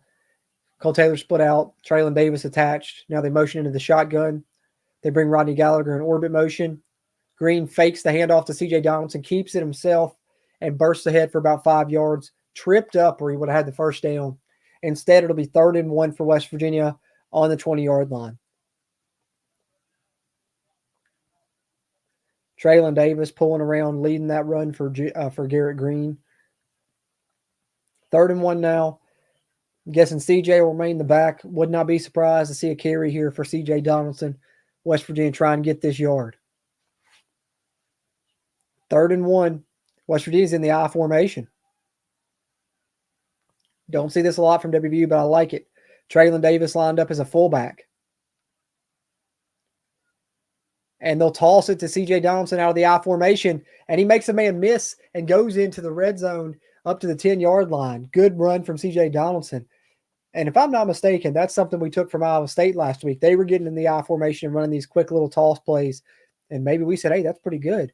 And we took that, put it in our game plan for this week because Traylon Davis with a great block, the offensive line cleared out a big hole. C.J. Donaldson stuck his foot in the ground, and he sets West Virginia up 1st and goal. 8 minutes to go. C.J. Donaldson motions out. Could this be a run for Garrett Green? It is. Quarterback draw with the runners pulling in front, but Kansas State's all over it. It'll be no gain. 2nd and goal for West Virginia from the 10.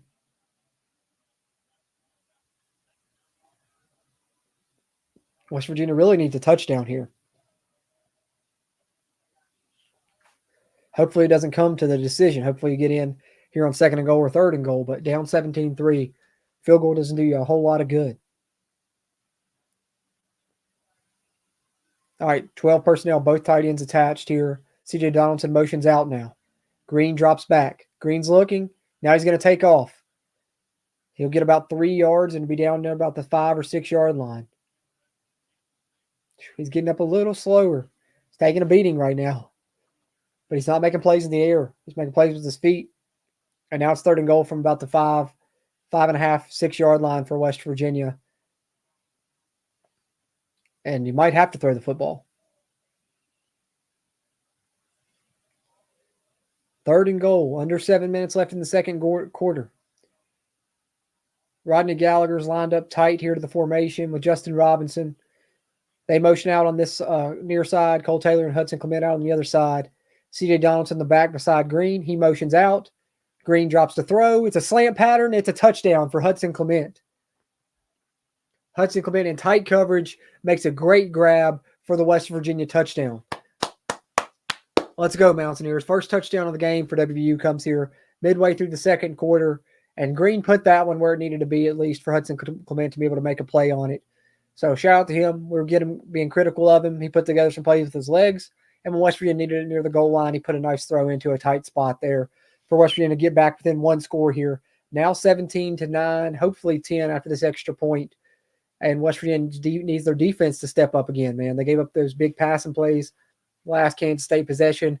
But West Virginia put together a lengthy drive, gave our defense a break. Hopefully they come back out rejuvenated and get a stop here because Kansas State gets the ball after halftime. So West Virginia really could use a stop here, try to put another score in. Garrett Green to Hudson Clement for the touchdown. Let's go, guys. Let's go. I see the hypeness in the chat. Let's go, Mountaineers. I like it. I like it, guys. Another commercial break here, about halfway through the second quarter.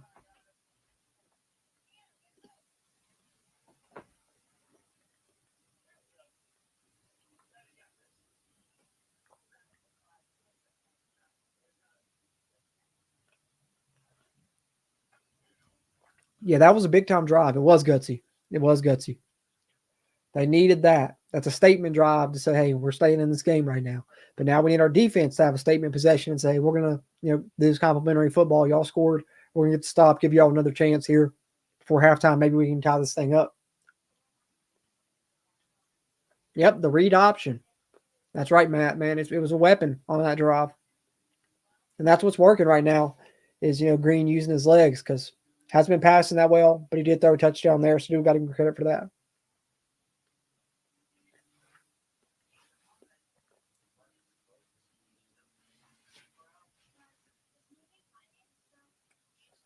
Two interceptions and still being in this game right now, down one score, it's a good thing. But now you need the defense to step up and make a play here. Jordan Wolf, you've been yelling, man. Said his neighbor's going to be mad at him. He thinks he's going to lose his voice tomorrow.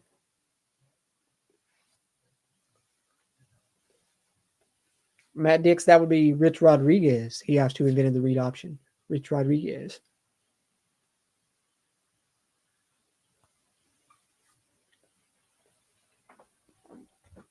All right.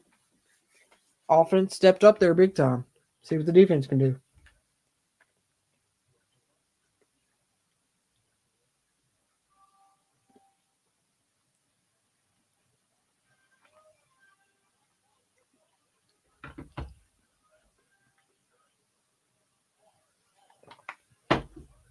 All right. Coming back on now, guys. West Virginia down 17-10. Got about 6.5 minutes left until halftime.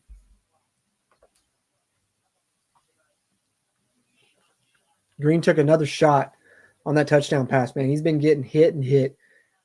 That's one thing I do got to give Green credit for. No matter what, how much we criticize him, at times he is one tough SOB, man, for sure.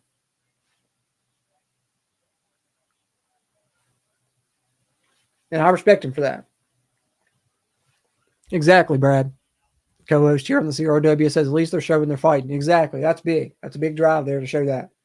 For themselves, for the fans.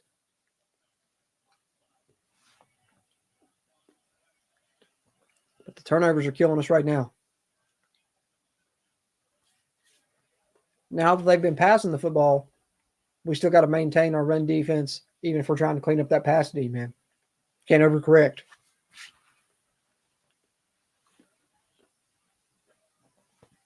Can't overcorrect.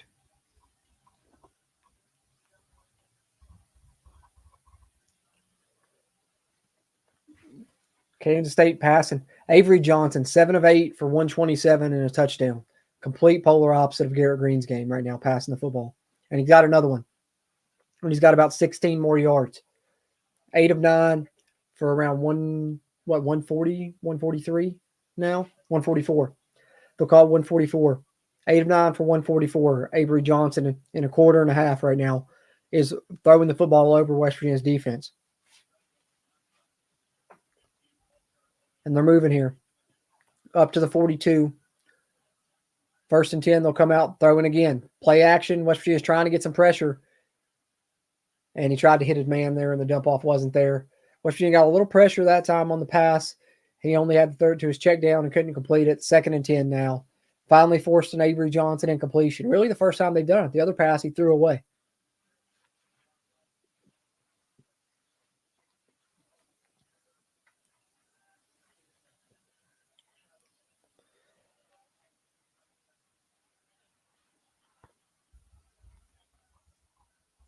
Dang, yeah, wish Pokemon Kid the best, man, Tim. I hate to hear that. Pokemon Kid Entertainment, great Mountaineer fan. Finally, that's probably their best run of the game thus far, if I'm not mistaken. Get about 5 or 6 yards, gets them to a 3rd and medium on that 2nd and 10 run. 3rd and 4 here.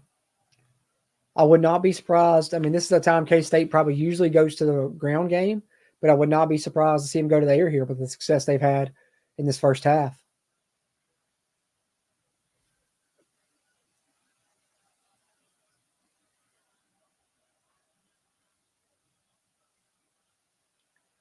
Third and 4.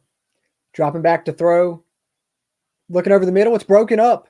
KK Tarnew. KK Tarnew getting the start tonight for Aubrey Burks out. He started playing spear a few weeks ago after losing his starting job at deep safety early in the season. Coming in, making a play right there with a pass breakup as they tried to hit the slant route there. KK Tarnew with the pass breakup at the line of right there at the first down marker. 4th and 4. Guessing Kansas State's going to punt this football. So West Virginia's defense stepped up and did what they needed to do. They got the stop. So now you're down 17-10, getting the ball back with still 5 minutes left in the second quarter. So you got everything at your disposal. You can still run the football, which is what you've been successful with thus far, which is nice. But you're going to have to do a long drive here, starting at your own 8-yard line. You have to go 92 yards to try and tie this game up before halftime. Another commercial break, guys. At halftime, I'll probably take a break, a little bathroom break, refill my snacks and drinks. I'll throw a banner up to let people know if anybody comes in that I'll be right back. But if you guys see anybody in the chat asking at halftime, tell them I'll be right back. I'll probably throw the halftime score on the banner as well. But West Virginia got a chance for a big drive here, guys. How you feeling? The defense stepped up, got a stop there. And the thing that you like about it is KK Tardu making a play right there because he's one that's stepping up with some of the injuries we've got going on. Good stuff there. I think that's what we talked about after the touchdown was showed the team was still fighting when they got the touchdown.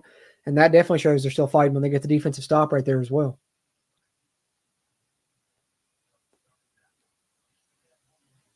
But can West Virginia repeat the success and put another drive together now?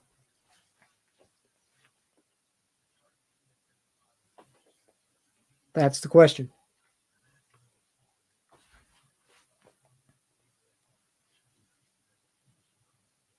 Yeah, even 3 points would be big, Matt. K-State getting the ball after half.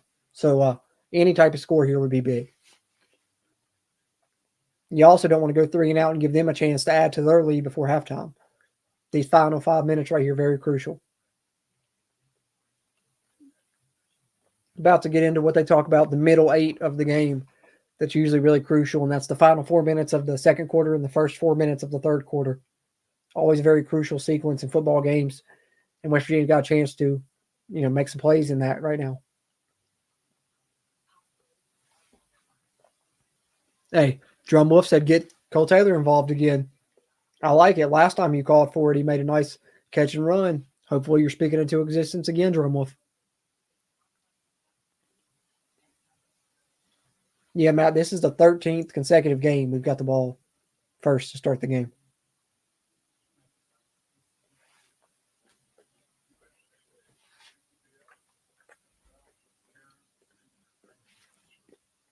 I wouldn't be against the trick play or a little misdirection. See you guys calling for that in chat. Something here, a little drive starter for you. You could definitely use something to start the drive.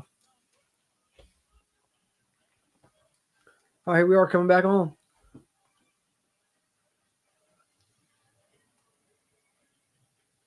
No, season recap.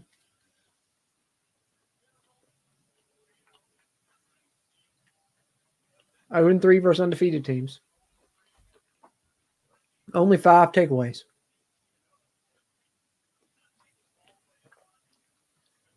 Three of our final 5 games on the road, so yeah, it'd be big to get this win at home. Only 2 more home games left.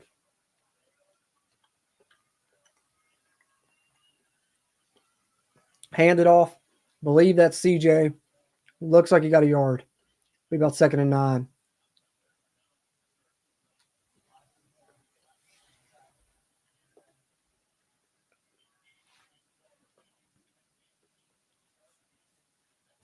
WVU happy to take their time here. They'd love to work most of this clock. But they got to convert here.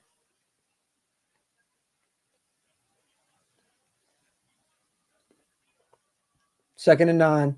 Gallagher in motion. Jet sweep to Gallagher. And Gallagher on the jet sweep, I think he got the first down. Looked like he got right at 10 yards, and he did. First down.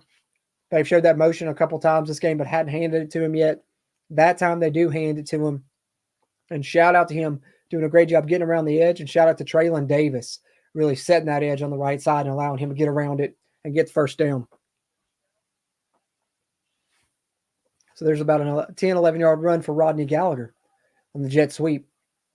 1st and 10 for WVU on their own 19. Cole Taylor comes in motion, and they run that. Oh, they fake the toss play that they ran earlier, and they send Cole Taylor up the rail on a wheel route. What a call. Great, great call. Literally used the same play design we saw earlier where Cole Taylor came in motion, and they ran that toss into the boundary. And I thought they were going to run it again. and they fake the toss. Garrett Green fakes the toss, and Cole Taylor just continues up the field on a wheel route, and he was wide open, and Green put it where it needed to be. Cole Taylor made a man miss and spun out of a tackle for another about 10 or 15 yards as well. Big-time explosive play for West Virginia. They cross midfield up to the 47, 1st and 10 now. Gallagher in motion. Green's going to drop back to throw again. This time they try and set a screen up to C.J. Donaldson, but it's well read by Kansas State, and they'll only get back to the line of scrimmage. 2nd and 10 for WVU. Getting close to about 3 minutes left in the second quarter here. West Virginia on the Kansas State side of the field. Future NFL tight end. Could be Matt Dix. Could be. He plays like one sometimes. Garrett Green's looking deep for Traylon Ray. Oh, did he catch that? Oh, what a grab by Traylon Ray, but they'll say he's out of bounds. Man, if he got his feet in while laying out for that, Traylon Ray is getting open in these one-on-one situations. Just hasn't been able to make one of the grabs yet. He's forced 2 DPIs, and that one he battles through, and, oh, man, his foot just out of bounds, I think. That's awfully close. Let's see here. Oh, yeah, he tried to tap the toe, but it's tapped it just slightly out of bounds, I believe. Great grab, great effort from Traylon Ray.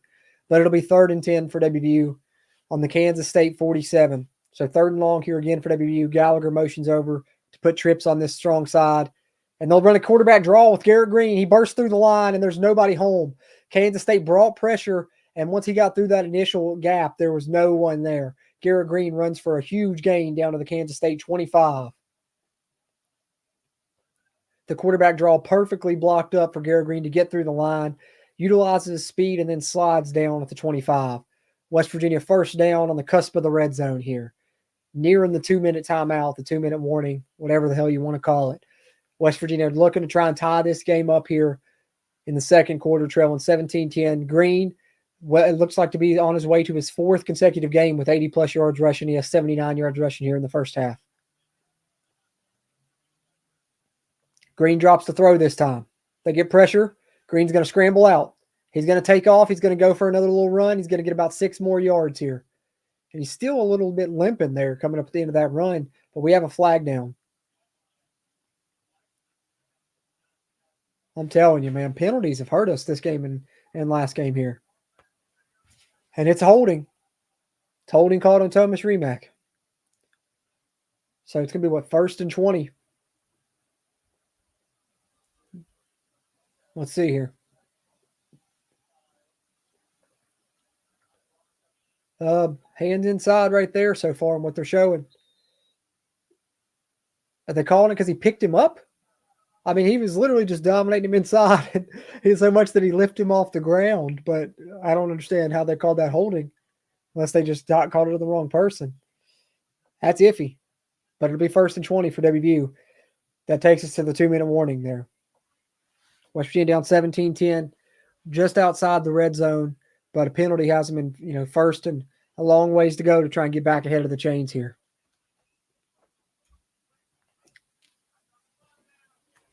All right, guys. We've put a drive together. Let's see now. Can we score in the red zone? I mean, we're a little bit outside the red zone, but we're basically there, right?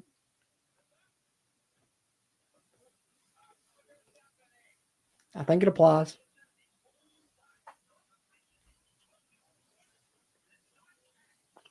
I know they jumped off sides once earlier and the refs missed it, Drumwolf. I saw that.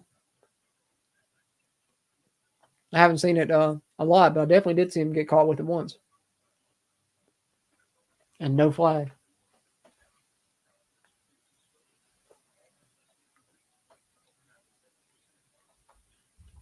Oh, man.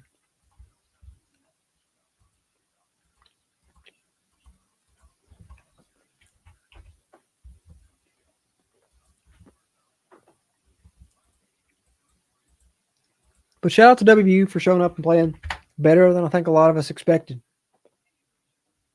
Got to give them credit for that. Especially once they went down 17-3. I think we were all worried, oh, man, here we go. It's going to be a blowout.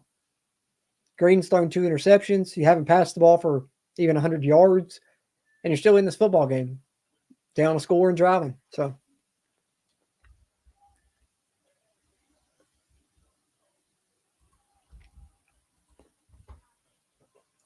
Yeah, pick six killed us. It's the difference in the game right now, Matt.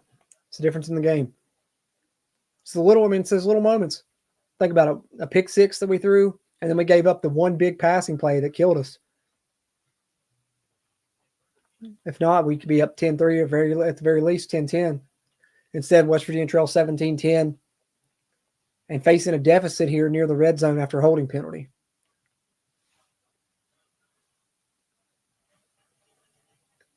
Showing Steve Slayton now. Hey, maybe that'll be a good omen.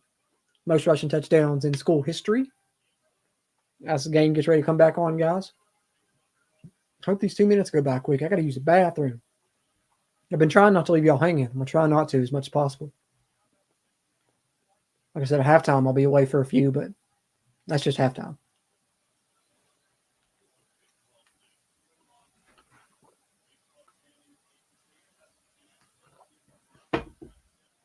All right, 1st and 20 for WVU. Back at their own 39-yard line now.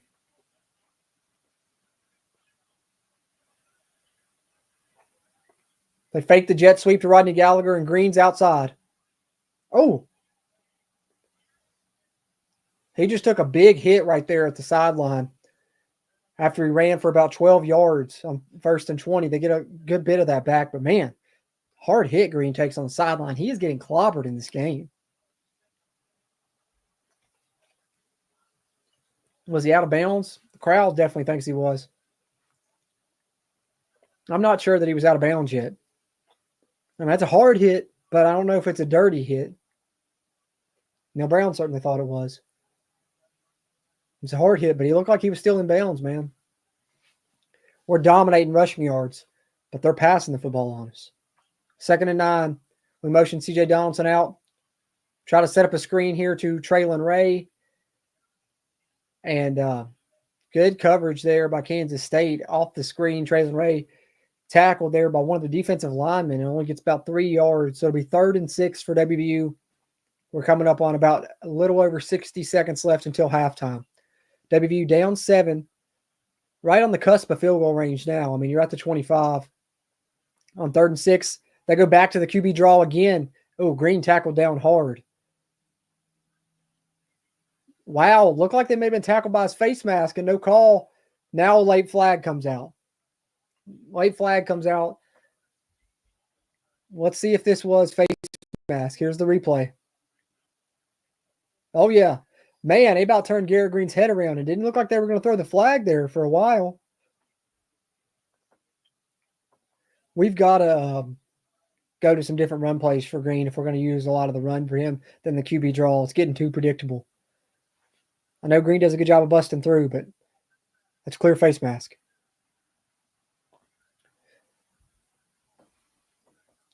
All right, so West Virginia gets bailed out there. Would have been 4th and about 4.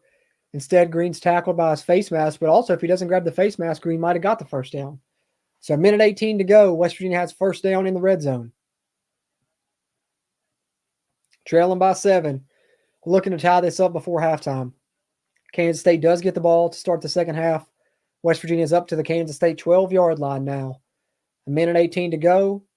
They've turned the ball over 2 times in this first half, but they've bounced back here in the latter portion of this second quarter. Their offense has put together 2 good drives now.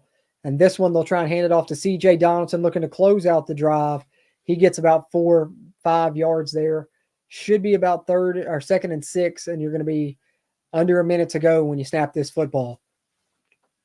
So West Virginia's done a good job utilizing the full 5 minutes that they had left on this clock when they got the ball back. Kansas State's going to get the ball back with next to no time left, and you should have a chance to put points on the board. 2nd and 7. 48 seconds to go as West Virginia snaps this football. Green dropping. They're bringing a blitz. They try to run the QB draw, but this time Kansas State brought the edge pressure at the perfect time, and they come in and they hit Green before he can get up and get through the line there. Like I said just a couple plays ago, man, we got to go to some different QB runs for Green than the QB draw. They've done keyed onto it now. That's the 2nd or 3rd time we've tried to run it on this drive alone. 3rd and 7 for WVU now. Yeah, don't turn it over here. That's the main key. I don't know if are they going to let him throw it here? That's the question. Are they going to let him throw it here? Maybe they'll give him something safe. All right, West Virginia down 7 here. Final seconds here of the second quarter we're coming up on. And they've got 3rd and 7 up on the Kansas State, I think, 9-yard line. So they can get a first down on about the 3 or 4 yard line. Points off turnovers. There's the big difference right there. Kansas State up 10-0 in that category. 41 seconds to go. 3rd and 9 for WVU.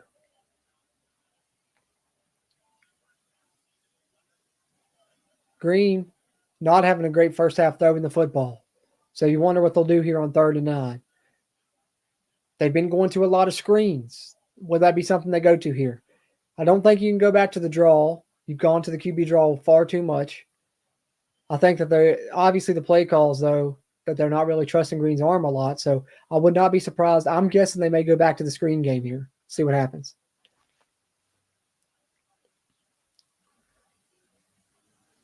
West Virginia huddling up, breaking the huddle now with about 15 seconds to go. See what they do here.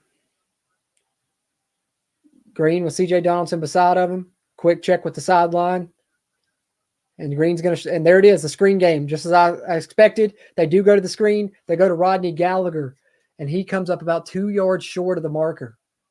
So you've got 4th and 2 inside the 5-yard line. 30 seconds left till halftime. They're just calling it 4th and 1 even. Do you take a timeout and just kick the field goal, take the points? Do you try and get the first down? I mean, you only need a yard to get the first down, and then you could maybe take a shot at the end zone. But, man, I don't know. 4th and 1 inside the 5. And you can't forget, K-State is the Big 12's #1 rushing defense this year. So that's something to keep in mind here when you only need a yard. You're going against a tough run defense. So I think Neil Brown might go for it, though, judging by his history. But we'll see. 28 seconds to go. West Virginia's on about the 5-yard line, 4.5-yard line. We've converted the most 4th downs in the nation at 12. We've done better on 3rd down since that earlier stat. Because remember, they showed it 1 of 4 earlier. We're now 5 of 10. So doing a bit better job. And we're going for this. I see all 3 tight ends on the field. Jackson Marco, Cole Taylor, and Traylon Davis. I also see Johnny Williams on the field. So it's an extra tackle out there. Unless Wyatt Milam's currently not in. Did Wyatt Milam get injured? Yeah, I don't see Wyatt Milam in right now, guys. 4th and 1 for WVU. They snap it. They're going to pass. Green's going to take off and then tries to throw it to Cole Taylor, and he throws it in the dirt. Cole Taylor sprung open at the last second, and Green threw it in the dirt. Now Kansas State remains up 7, and will get the ball to begin the second half. I think you should have ran the football. I know it's the Big 12's #1 rush defense, but you can't be scared of that. Green tripped a little bit there as he was trying to make a man miss. They had a play set up for Cole Taylor, and he was wide open, and Green didn't hit him. Green didn't hit him until way late, and he was still open at that point, and the throw was off. That should have been a touchdown, man. The throws are off. The only thing we've been doing is throwing screens and draw plays, and even that, just a little, pass right there. We're trying to set up like a drag to him. Couldn't connect. I don't know. Maybe they'll give Green some painkillers at halftime. He'll come out throwing the ball better in the second half. But now we need the West Virginia defense to come out and make a big stop to start the second half. Oh, man. It hurts. It hurts right there. I don't like the call to pass it because you only need a yard to get the first down, and then you can take a shot at the end zone throwing the football. Still out of timeout to you, so you could have ran the football, got the yard, use your timeout, take a shot at the end zone, you either score a touchdown and it's incomplete and you kick a field goal. I don't like the decision to throw the ball there on 4th and 1. Chris Kleiman being interviewed now. Guys, we'll use this time to take a break. If anyone comes in the chat, wonders where I'm at, let them know I'll be back by the time the second half starts to cover this. Chris Kleiman, 38-8 when leading at halftime. Not a good stat to see if you're a Mountaineer fan. but hopefully come out and have a strong second half. We've stuck in here in the first half despite some poor play at the quarterback position, despite 2 turnovers. Should have had a chance to have this game tied at halftime. But hopefully we come out strong in the second half and our defense comes out and gets a stop, and we'll see what happens from there. But I will be right back, guys, for the start of the second half and continue commentating with you guys and talking with you guys in the chat. Appreciate y'all being in here live. If you're watching this on a playback, be sure to hit that thumbs up button. Helps a ton with the YouTube algorithm. And subscribe here for all your Mountaineer football content. But I will be back, guys, in just a few minutes.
I'm back. Figured I'd try and get back a couple minutes before the second half started. Talk a little stats. Let's talk a little stats. Pull them up here.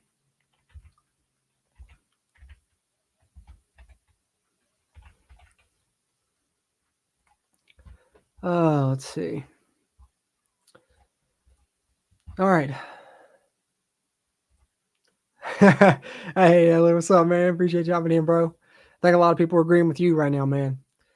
Very rough first half for Green, throwing wise. I mean, you can use those legs, but we're pretty one-dimensional right now, especially you saw at the end of that half. That last drive we put together, the only passes we threw were screens or little short throws. Seems like, I don't know if he's injured or if they just don't trust him throwing downfield anymore after those 2 more interceptions in this game. But it was screens and QB draws, and that was about it. They benched Ewers. Oh, man, up 20-0. Dang, Georgia's coming out making a statement. I thought Texas would play well. Wow. All right, halftime stats here. 17-10, Kansas State leads currently, obviously. Wow, Maryland came back. Oh, that just ruined my parlay. I needed the USC to cover the -7. Well, just add insult to injury, why don't they? Maryland came back and won that game after they looked absolutely terrible last week. Unbelievable. USC just fell to 3-4. Sorry, guys, I got sidetracked. I thought USC was going to cover that. They were up like 28-1, had them covering the -7. So there goes my parlay as well. So hopefully WVU has a better second half because my parlay got killed. But halftime stats, West Virginia, see, they've put good drives together. 12 first downs to 5 for Kansas State. The difference in this game is the big play West Virginia gave up and the 2 turnovers that WVU has, as well, the 2 green interceptions. Third downs, West Virginia 5 of 10. They've held K-State to 2 of 5. WVU's 0-1 on fourth down as they tried the one right there near the goal line just before halftime. But the Mountaineers picked up 230 yards of offense in the first half. They held Kansas State to 152. They've held Kansas State, the Big 12's number 1 rushing offense, to 8 yards. Right there, the Big 12's number 1 running back, DJ Giddens, being held. But the bad thing is the pass defense has suffered because how much they've sold out to stop the run. They gave up 144 yards. Avery Johnson's 8 of 11, while West Virginia's only passed for 85 yards and has thrown 2 interceptions. So, 2 teams getting it done in different ways. West Virginia's running the football very successfully, 145 rushing yards, but the 2 turnovers are killer. And, of course, the big play you gave up on defense as well was very killer. And take a look at the individuals really quickly. Still on a commercial break. Should be coming back on shortly. I'll catch up with some of your all's comments here before we get started the second half when I'll get back on my feet and commentate this thing. But Avery Johnson, like I said, looking very good in the first half. I think West Virginia's game plan was to come out, stop the run, and force Avery Johnson to beat him throwing the football. And he's done that so far. 8 of 11, 144 yards, and a touchdown. And I mentioned, really only 2 true incompletions. One of those was a forced throwaway for a while. That was his only incompletion. West Virginia doing a good job with the rushing defense. They need to maintain that. Getting 6 carries, 9 yards. That's big. And the West Virginia side on their offense, Garrett Green, 9 of 19, 85 yards, a touchdown, and 2 interceptions. We've talked about his struggles throwing the football. We'll see what West Virginia does in the second half to combat that. If they continue to try and just play it safe, use the running game, run screens and draw plays, or if they try and bring Nico in so they can try and expand the passing game. West Virginia rushing, Garrett Green has been a weapon there. 10 carries, 88 yards, his 4th straight game with 80-plus rushing yards. So, he's been hurting people with his legs, but his arm has been off terribly this season. C.J. Donaldson, 7 carries for 29 yards. Jaheim White, 7 carries for 18. And Gallagher, 10 on the jet sweep. Cole Taylor leads the West Virginia receivers at halftime with 3 catches for 57 yards. Jaden Jackson had the big play for K-State.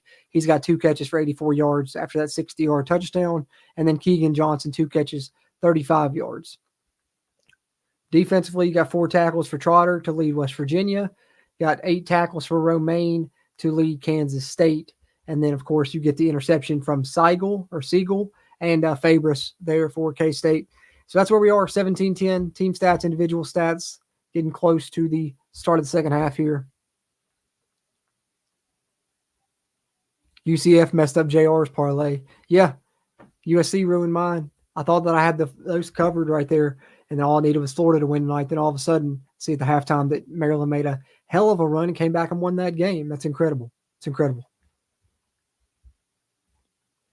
It's not okay. Golf says not going to allow the crowd bigger than I expected, but here a lot are leaving at halftime. That's pretty bad there. If we're down 17-10 and they don't feel like we have a chance.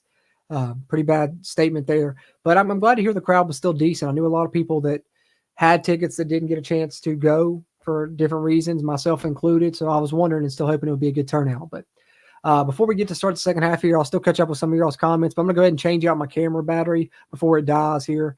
I know it usually dies around 2 hours or so. So I'm going to switch it out and switch to the other one momentarily. Still here, guys, by the way. Just switching the battery. Just can't see me right now. Like John Cena right now.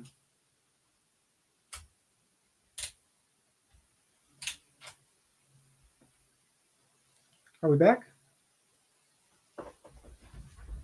Are we back on? Why isn't it coming back on?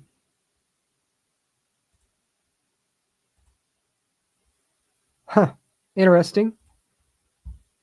That's never happened.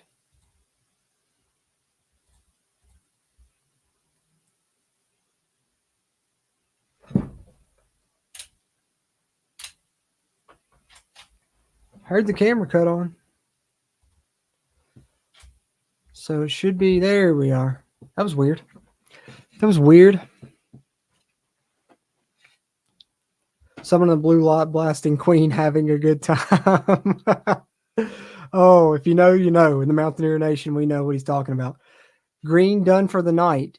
Nico is in now for the rest of the second half. So our eyes weren't mistaking us on those final couple of drives. I'm going to stand up, as you guys know. I can't sit down. I get too nervous for these games. But that last drive, our eyes weren't deceiving us. They really was only able to throw screen passes and, run the football, draw plays for Garrett Green because it looks like he is, a little banged up. So Nico in for the second half. 17-10. Good little return there from Dylan Edwards. About squirted through there. Kansas State will get the ball here now, 1st and 10 to begin the half, up 17-10. Nico, we've seen him get it done before. Let's see if he can do it again. But first, we need our defense to come out and make a stop here. They did not play bad in the first half, save for giving up some plays in the passing game, mainly the 60-yard bomb right there that they're giving up. You're seeing on the screen if you're watching the game. But Avery Johnson has done a good job passing the football. All right, defense, big possession here. K-State 1st and 10 at their own 26. Little quick pass there to Jace Brown. And a nice little easy access throw for Avery Johnson that picks up about 10, 15 yards.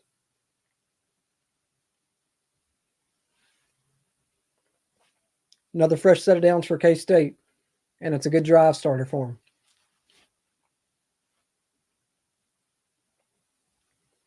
Up to their own 41-yard line, now. Dylan Edwards motions out of the backfield. Throw it to him on a swing. He gets around the edge. Good block on the perimeter there from the receiver out wide. And he gets about 9 yards, I believe. Should be about 2nd and 1. Edwards is quick, man. They'll give him 8 yards, so 2nd and 2 for Kansas State. Moving the ball here on their opening drive of the second half, up 17-10.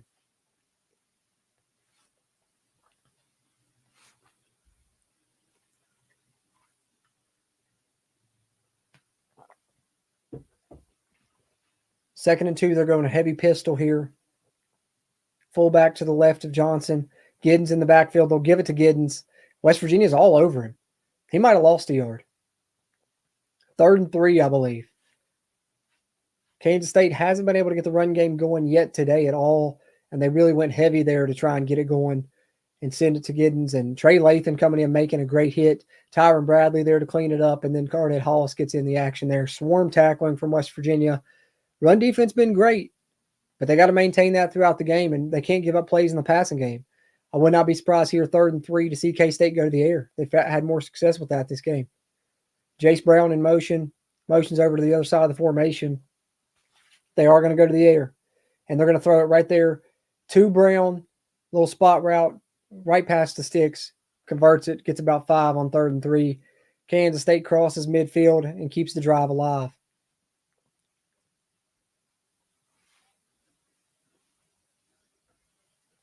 So fresh set of downs again for Kansas State. Avery Johnson up to 175 yards, 11 of 14. They're on the WVU 45, 1st and 10.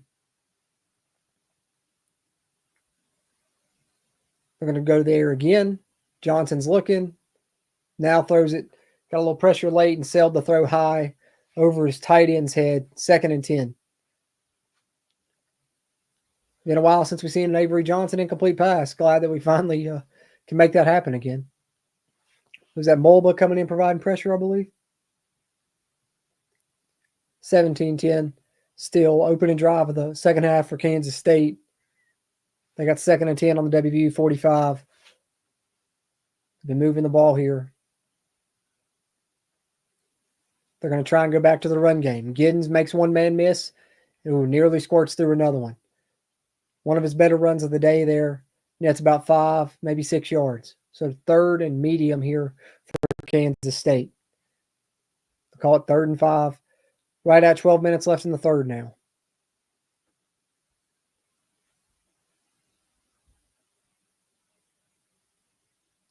K-State 50% on third downs today, 3 of 6.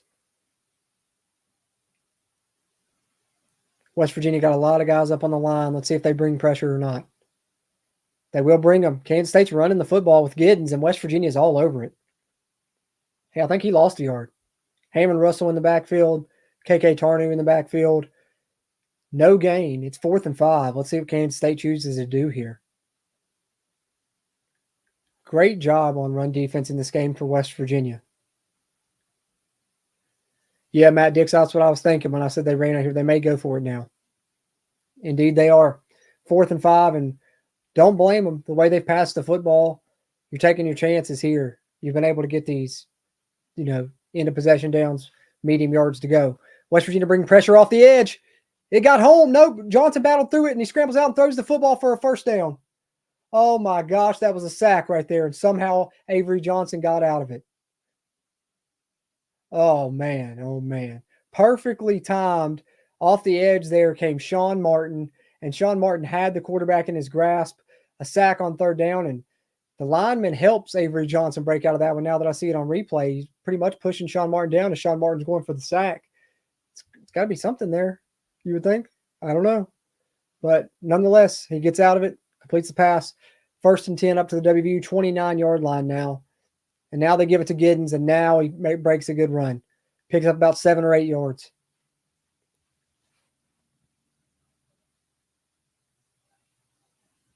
Hey, what's up, Link? Yeah, right in front of the ref, too. Yeah, I know. It looked like just Avery Johnson making a play live. But on the replay, man, it's like that lineman helped Sean Martin not be able to get that sack and hang on to Johnson. That's crazy. Nonetheless, Kansas State right in the red zone now. They throw a swing pass out to the back. He breaks through a tackle. Dylan Edwards still going down to the 15 now. 1st and 10 at the West Virginia 15-yard line. Dylan Edwards catches a swing pass and gets a 1st down. Man, oh man, it looked like Kansas State had their drive ended with a 4th down sack. Instead, they're in the West Virginia red zone. 1st and 10, looking to try and add on to what was already a 7-point lead. And you can tell people out there playing through injuries, man. It's that time of the year. And we got another one down. It's Hammond Russell. West Virginia cannot afford any more injuries on the defensive line. Can't hardly afford it. That one hurt, man. 4th and 5, and it looked like you had him stopped. Great play by Sean Martin to get off the edge and get the pressure there at the time of that snap well, but just couldn't quite get the sack. Not all on him, obviously, when we saw on the replay, but it hurts. And now you're in the red zone, and now it's about red zone defense. Can the defense step up here? 1st and 10, 15 yards, your back's against the wall. Hold them to a field goal would be big, but that's about the best you can hope for at this point.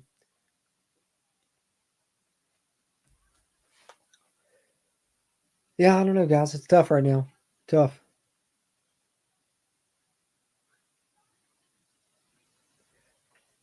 Yeah, I mean, we do got guys hurt on defense, but it's been next man up. The defense hasn't played bad. They've really just been getting hurt on those end of possession down plays, those 3rd down and 4th downs. right there. The great run defense on third down. They're doing an excellent job slowing down the Kansas State run game so far. You know, if they can keep that up, they give themselves a chance, but they got to get off the field, man. They haven't been able to get off the field. Pretty much, you know, the same problem they had last week against Iowa State. They played good defense, but then wouldn't get off the field on third down. Tim Green said it's hard to play 11 on 16, if you know what I mean.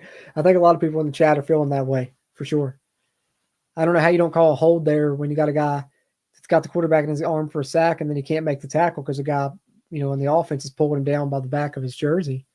But, you know, you win some, you lose some right there on those calls, I guess. Got to fight through it now. Just try and get a stop. West Virginia's had opportunities, man. I can't put it all on the refs. I really can't. West Virginia's had opportunities they haven't capitalized. Hopefully their offense plays well in the second half. The defense hasn't played bad on this drive. Like I said, they haven't been able to get off the field. They got one more opportunity here to try and get off the field in the red zone and force a K-State field goal attempt.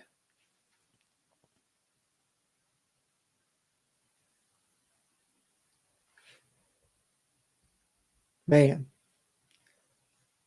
Thought it was a 4th and 5 sack. Sean Martin was calling for the flag right there, man. I can't hear what the announcers are saying. I don't have it turned up that loud, but they're replaying it, so. Turned up a little notch there. Maybe we can hear it just a little bit there faintly. All right, from the 16, 1st and 10, K-State fakes a handoff to Giddens. Throws it. Oh, did he catch that? Wow, I thought it was going to be intercepted. Somehow it gets through. I think we tipped it and he caught it. The tight end right there. That was a tough throw to get through there. Avery Johnson just put that in a tight window. Man, it was almost intercepted. Jaheim Joseph Sokos, they're going to review that, I think. I think they got to review that. I couldn't tell from that angle, but they might review it. Jaheim Joseph, great play on the ball, man. Looks like you were going to jump in front of it and pick it. That would have been a game-changing play. Instead, it squirts through. No review? Wait. Got a flag down. And the whistles blow. Is it for a review or did something happen right there?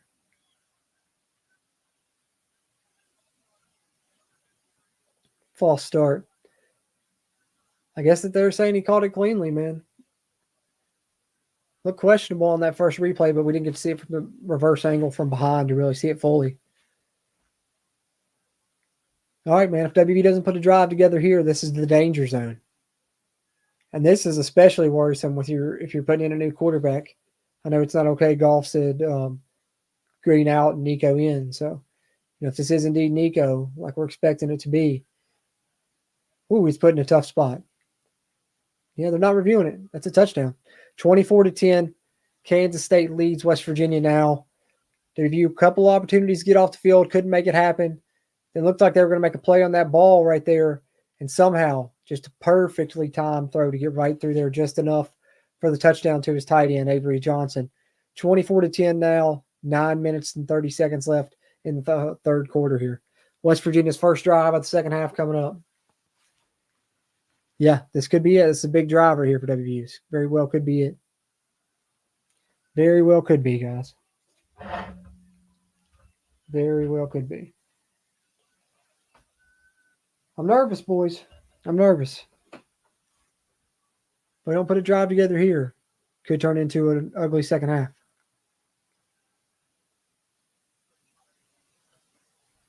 Man, that 4th and 5. We should have stopped him right there.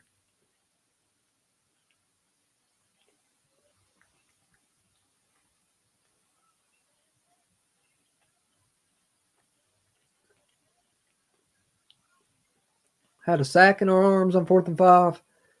Instead, the drive ends in a Kansas State touchdown. That's painful. That's painful. There is still plenty of time, Drumwolf. It's a crucial drive here, though.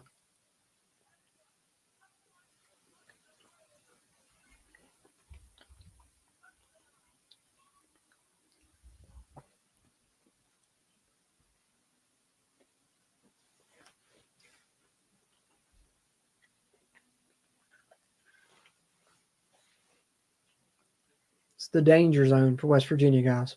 When we come back from this commercial break, Offense got to put a drive together.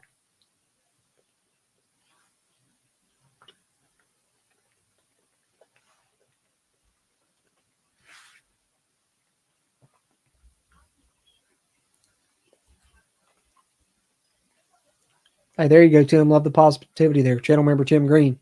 Hey, 21-point run there, 21-0 run. And West Virginia can get Tim's prediction. I hope they pull it off, man. I'd be happy to see it. All right, here we come. Back from the commercial break. West Virginia about to get the ball down 24-10, their first drive of the second half.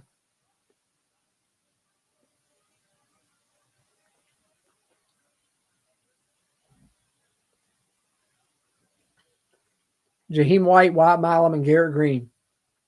Wow. Well, that doesn't give me a lot of hope. All three, arguably probably three of our best players, if not our very three best players on offense, out for the second half. Jaheim White, Garrett Green, and Wyatt Milam. So Johnny Williams in at left tackle. I thought I saw him earlier. I was correct on that as well. Nico in at quarterback. And Jaheim White's out at running back. So you're looking at C.J. Donaldson and maybe a little Jalen Anderson in the second half. Oh, boy, you better hope next man up. Because this is a huge drive, and West Virginia has backups in on the O-line and in the backfield at quarterback and running back. I mean, CJ's not so much a backup, but now he doesn't have Jaheim.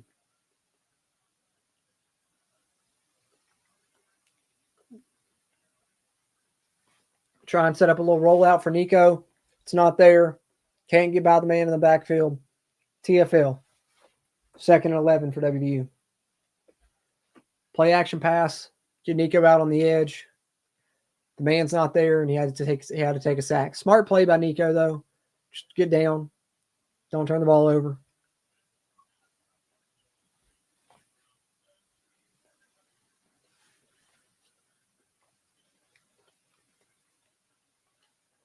Second and 11. It's going to be a give to CJ. No, he fakes it. Joe tried to squeeze it in Traylon Ray in a very tight window. Was not there. 3rd and 11 all of a sudden. And on what we were talking about as a very important drive, West Virginia's flirting with the 3 and out. But, man, this is tough. Backups in some key areas.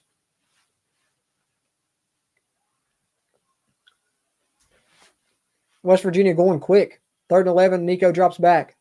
Nico's looking. Just has to tuck it. He's stopped at the line of scrimmage. 3 and out for West Virginia.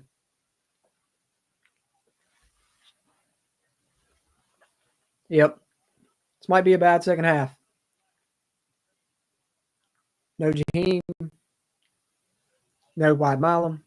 No Garrett.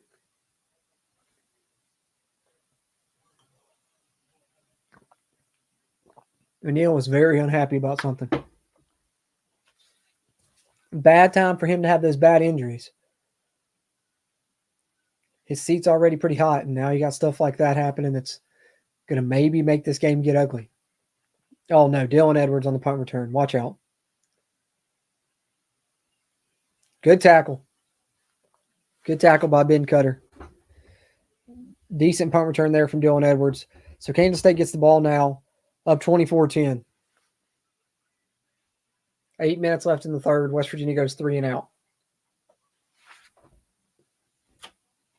Yeah, I felt like he just gave up and tucked that ball a little too early. Maybe he was just nervous. Like I said, maybe he is scared, as I've seen someone say in the chat there. But he definitely tucked that away and just kind of ate it and lived to fight another day and punt the football there. But, it's his first drive. Maybe he's getting the nerves out. Defense gets a stop here and give him another chance, and we'll see. But don't have a lot of faith now when you got Nico and the backup running back and the backup left tackle in.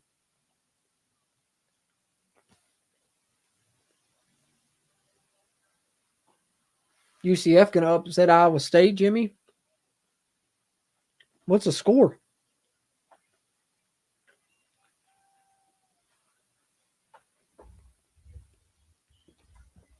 Oh, I need to check my fantasy matchup with Steven, the co-host here on the CRW. Oh, he was in the lead earlier, y'all. I have retaken the lead. I'm Trust to Climb. He's fighting Pat McAfee's. I've retaken the lead right now. And I have 2 players playing in the late game. I've got a good chance of winning this and going to 6-2 in our fantasy league, which I currently am sitting first place in. It was a big matchup this week between me and Steven, and I wanted to keep you guys updated on here on our college fantasy league since we're the 2 co-hosts here on the CRW. Brad's in the league as well. Our other co-host here at the CRW, he's right there in second place. So, me, Brad, Steven, all doing a good job in this college fantasy league. I'm going to win it, though. I'm coming for the ship. I'm coming for the championship. 21-14 at half. UCF. UCF scored again, 28-14. They're up on Iowa State. Wow. Is that in Orlando? Or is that in Ames? I mean, UCF started the year good, then they just fell off. But that's a hell of a get-right game if they pull that off.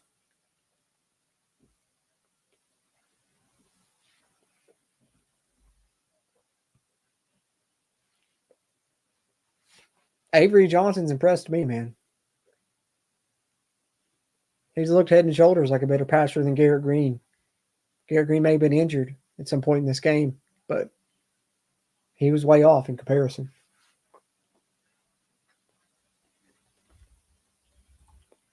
Silas with the comment that says it all right there, man. Says it all.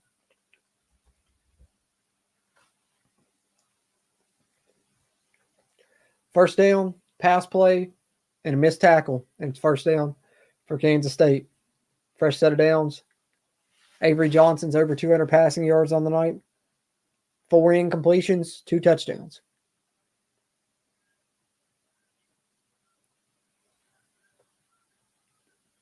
Now Giddens, but he only get about 3 yards. 2nd and 7. Up on about the 45.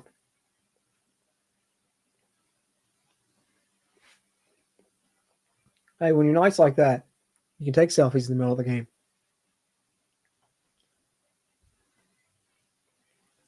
Avery Johnson's what we kind of hoped Garrett Green would mold into, and Avery Johnson's already there as like a sophomore.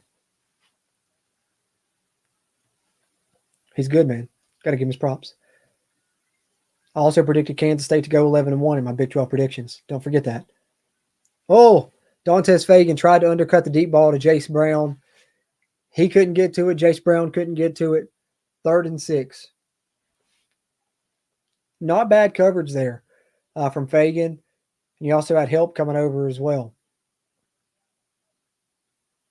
Fagan getting the start tonight with Aiden Garnes out.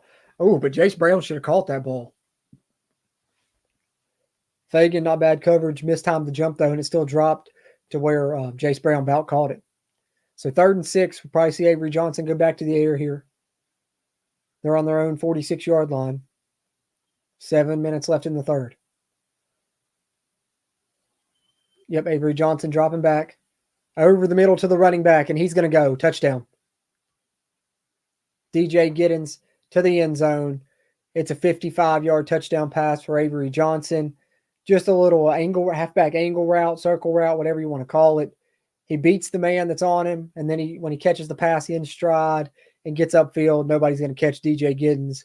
West Virginia's been shutting him down in the run game. They say, okay, we'll find a way to just get him the ball out in space and let him make a play. And he does just that. And what I was afraid of after West Virginia couldn't put a drive together there is coming to fruition. Oh, they marked him down at the 1. Okay, 1st and goal, K-State from the 1. We're just delaying the inevitable at this point. They'll give it to Giddens and let him run it in. Nope. West Virginia with a good stop. We're stopping him when they hand it to him, even though he just got a 50-some-yard reception. Looked like he was in to me, but they marked him down at the 1. Shout out to our defense for keeping the fight at least. I don't see how that's not a touchdown, personally. Unless his knee's down right there. All right, 2nd and goal from the 1. They'll go I formation this time. And they'll hand it to Giddens. Giddens met in the hole by Trotter. Josiah Trotter, what a hit. 3rd and goal for K-State. Okay, Trotter. That's a grown man play from a freshman running back in Trotter. I mean, a freshman linebacker in Trotter. He's having an all Big 12 caliber season. Gotta love what Josiah Trotter brings to the table, son of Jeremiah Trotter. All right, 3rd and goal for K-State from the 1. I would probably expect play action, roll out Johnson or do something to get Johnson on the edge maybe. See what they do here. Pistol formation, heavy with the fullback in there. They do go play action as I expected. West Virginia tries to get some pressure in there. They do, but through the pressure, he battles and throws another touchdown. West Virginia had some pressure coming in, but did not phase Avery Johnson. He put a throw into a tight window with good coverage, and I think it's a different tight end that scored the first time. Ancio is this one. Trey Lathan on the pressure, but great throw right there by Avery Johnson. Couldn't have put it in a better spot. A guy was right on the back of the tight end, but there was no way for him to get around him. Just put it where only the tight end can get it. And unfortunately, despite the West Virginia defense fighting right there near the goal line, Kansas State gets in 31-10 here late 3rd quarter now. And this one is turning into a rout. Kansas State goes up by 21.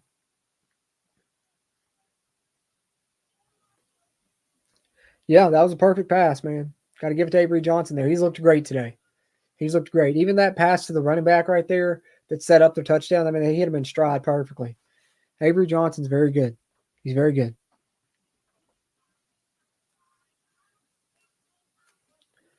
All right, WVU down 21. A lot of backups in on offense, guys. Let's hope they can put something together. That's all we can do at this point.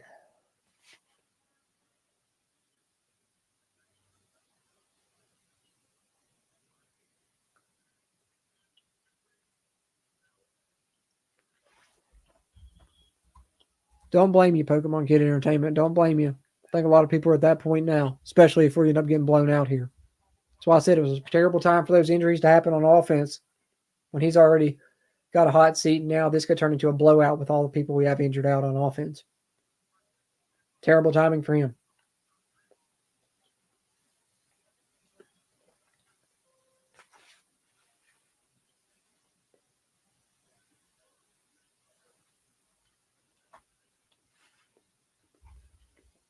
All right, there you go. Wouldn't that be crazy?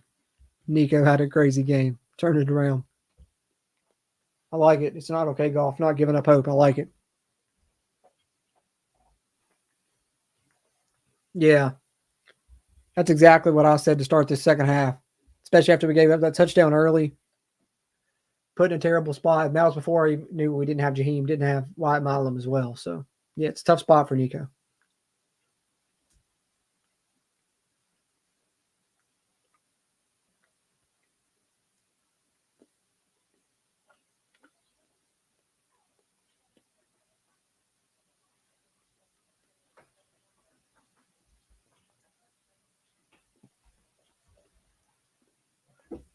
Matt Dix, you think we're going to go 3-9? I don't think we'll go 3-9, but I hope Wyatt Milam's not a long-term injury. Jaheim, GG, need at least 2 of those back, or could be in danger or something.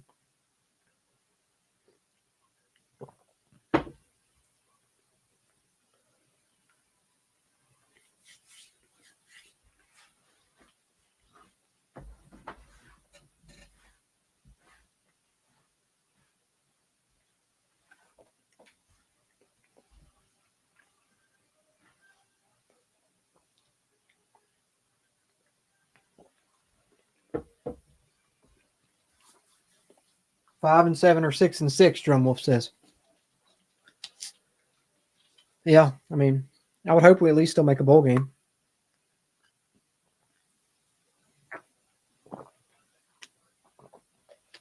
But I'm going to tell y'all something. Kick return here by Preston Fox. Finds a little room. Good return up to about the 38. But I'm going to tell y'all something just ahead of time. I would be absolutely shocked if West Virginia fired Neil Brown midseason. Just WVU doesn't do that as a program. They've never really fired a coach midseason. So, you know, we're waiting until the end of the year regardless of what happens, even if it does become a straight collapse or something. So, or should we wait on pins and needles to see what happens after this season? But Silas, the fans are going to be absolutely fed up, especially if they don't come back and end up making this, at least somewhat respectable, and it ends up being a blowout. Because that's 9 straight losses versus ranked teams then. He's 3-17 then. Haven't been a ranked opponent since 2021. It's not a good look. CJ motions into the backfield to take the handoff from Nico, and he'll lose about 3 yards. 2nd and 13, and all the momentum is in K-State's corner right now. Came in on the backside and just ran that play down. CJ never had a chance. 2nd and 14 now for WVU. Yeah, Baylor dominated Texas Tech. That's crazy too. It seems like UCF and Baylor with the shocking wins of the day. If UCF can continue it and pull it off anyway. 2nd and 14 for WVU. Their own 32-yard line now. Cole Taylor motions from one side to the other. They fake the outside zone to CJ and send Nico on a run. He'll run for about 2 yards. 3rd and long, yet again for WVU. 3rd and about 12 it'll be. Nico's going to have to try and make a play through the air here.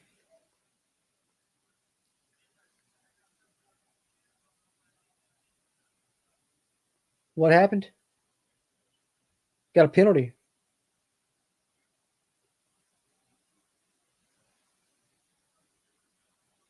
Well, it's first down for us. I think it was a penalty on Kansas State, but they've just been showing the Kansas State players on the sideline. They never showed the ref. Okay, defensive holding. The announcer just finally announced and said it was a defensive holding. So we got a fresh set of downs. West Virginia up to their own 45 here. Handed off to C.J. Donaldson on an outside zone play. Gets about 2 yards. 2nd and 8.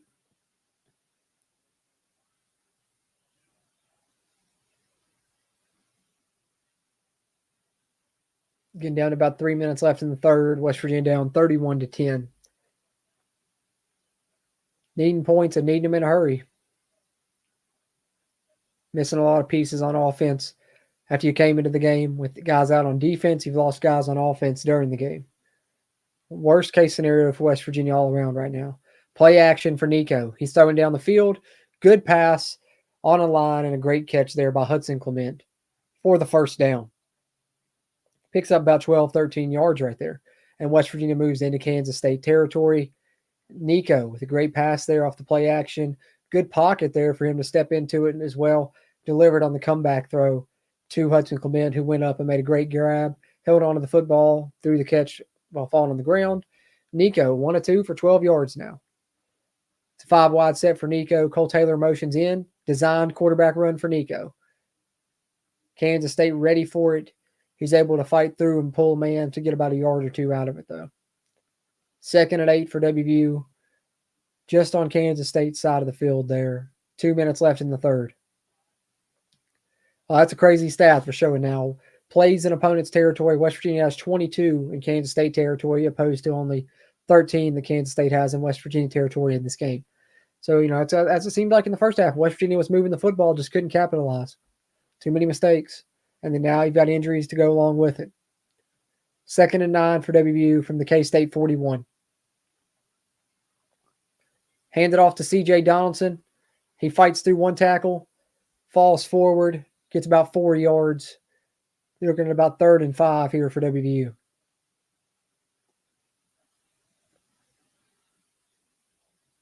Good run by CJ there. Good vision to see the hole. Bounce into it. Make a couple guys mix. Get a couple extra yards out of it. Set up, 3rd and medium here. 3rd and 5 for WVU. About a minute left in the third. Down 31-10. Obviously probably 4 down territory. So wouldn't rule out a run here from WVU. Come out in a pistol. CJ in the backfield. Traylon Davis in at tight end. Or no, that's Cole Taylor. They're going to drop back and throw. Nico's rolling out, rolling right. Throws it deep across his body. We got a flag down. Pass falls incomplete.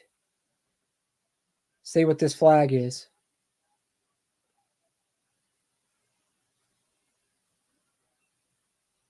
Be interesting to see if it's against West Virginia for a hold, if K-State accepts it, puts us with 3rd and 15, or if they decline it and we got to try and convert a 4th and 5.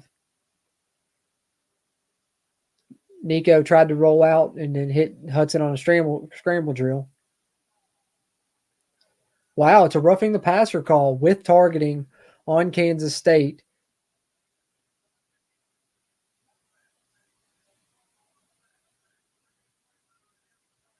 So the penalty's offset because there's a holding on West Virginia as well.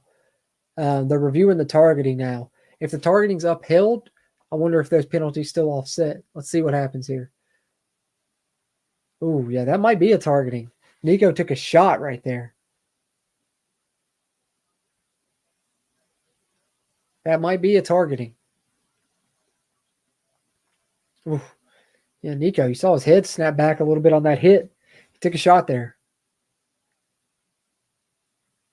I mean, if that holds up, that's got to at least give us a first down. What do you think? A personal foul outrules a holding play?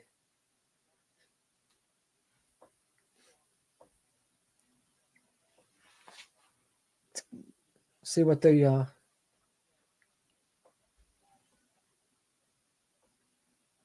okay, so the roughing the passer stays. It's going to be a 15-yard penalty. The rules expert Dean Blandino here just said now they're reviewing the targeting is what they're mainly focusing on here. So should be a first down for West Virginia regardless, but will K-State have a man ejected from the game as well is now the question. Definitely a hard hit, definitely near the head and neck area, and he definitely left his feet, which is kind of the textbook signs you look for in targeting. They may uphold this.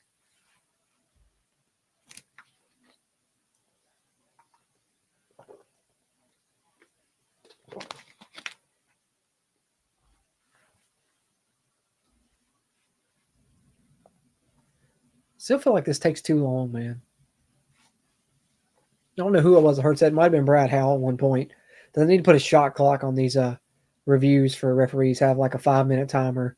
And, you got to make the decision. If you can't make the decision by the time the timer's up, then it's not, inconclusive or whatever. Wow. No targeting.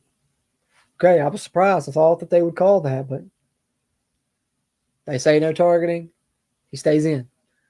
And because of that, let's see what that makes the rule now.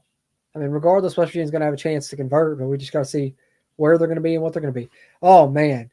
Nico should have thrown. Did you guys see Justin Robinson just now on that play? That might be a play that's up for the film review. I don't think it would have mattered because, the penalties, but, man, Justin Robinson was open deep over the middle of the field. Yep, they offset. They offset because the targeting doesn't uphold, so 3rd and 5 for WVU yet again. They got a stack out to the right on the wide side, and they throw it towards the stack. Oh, my gosh, Hudson Clement was wide open. They had 3 receivers stacked up there on the wide side of the field, and Hudson Clement broke free on a slant play, trailing behind Gallagher and Cole Taylor. And, man, that looks like a first down for sure. Wasn't a bad throw by Nico, maybe a little bit out in front, but it hits Clement in the hands, and that's a catch that Clement makes 90% of the time. Instead, it's 4th and 5 now for WVU, trailing 31-10, 51 seconds left in the third. This time, West Virginia with a bit wider set of a formation. Same pieces on the field, though. CJ motions in the backfield to the other side. Now Rodney Gallagher motions across the formation to come to the near side. Pressure coming from K-State. Picked up well. The ball's tipped. And then, oh, no, I thought Cole Taylor was going to be able to run under and catch it. But the pass is tipped up into the air. Falls incomplete.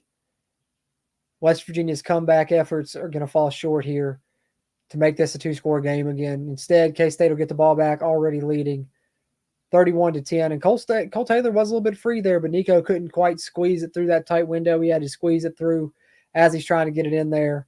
Kansas State player deflects it, flies up in the air. Cole Taylor tries to run under it, but can't catch up to it in time before it falls to the turf. 45 seconds left in the third. K-State gets the ball back up 31-10. And that pretty much does it for West Virginia, man. And from the looks of things, the stadium looks like it's pretty empty at this point.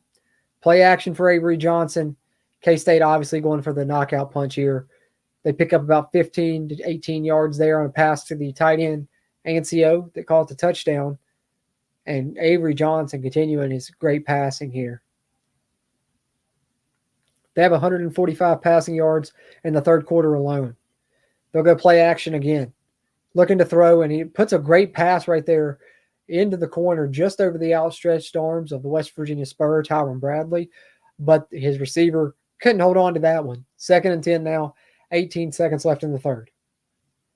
Kansas State driving, Avery Johnson nearing 300 passing yards on the day, 3 touchdowns and only 6 incompletions. He's having a great football game. 2nd and 10 for Kansas State. They give it to Giddens.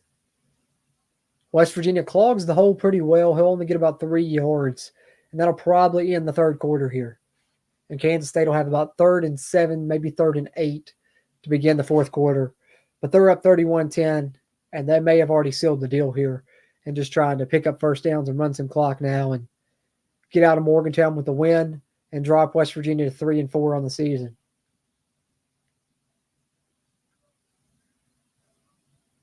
We got an injury timeout.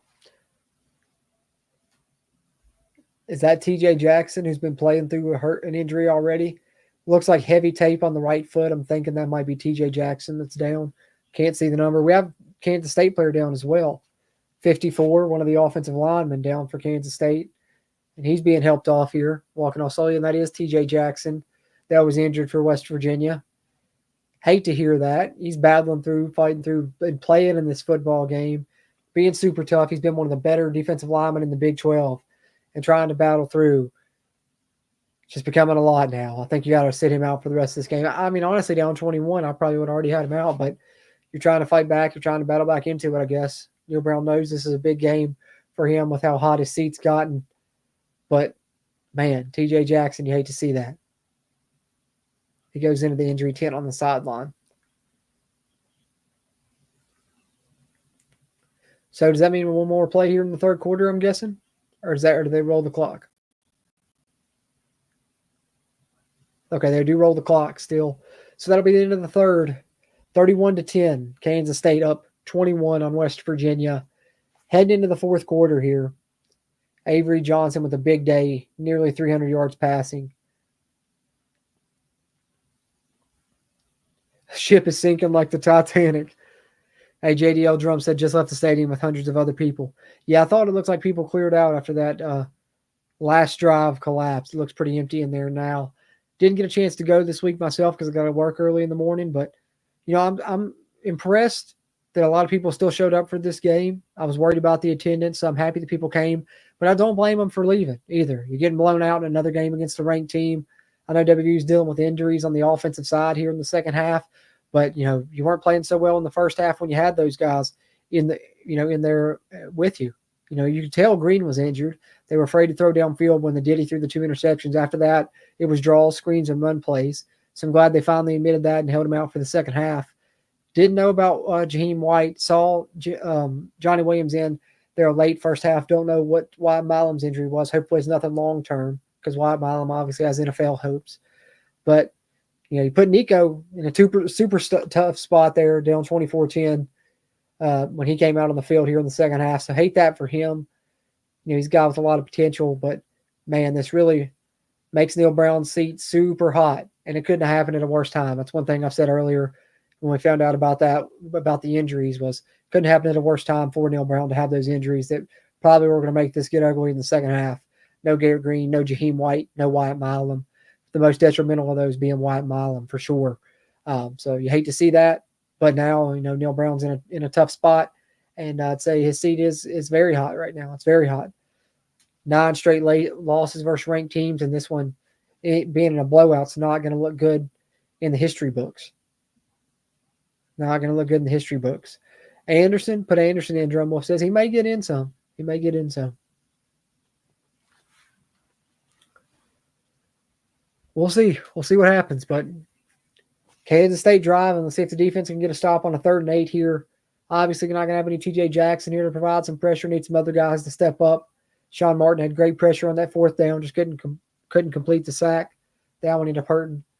Jeff Burton says he needs to go. I'm guessing referencing Neil Brown.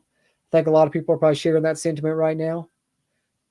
Not surprised with the way that this is turning out. Not surprised at all. All right.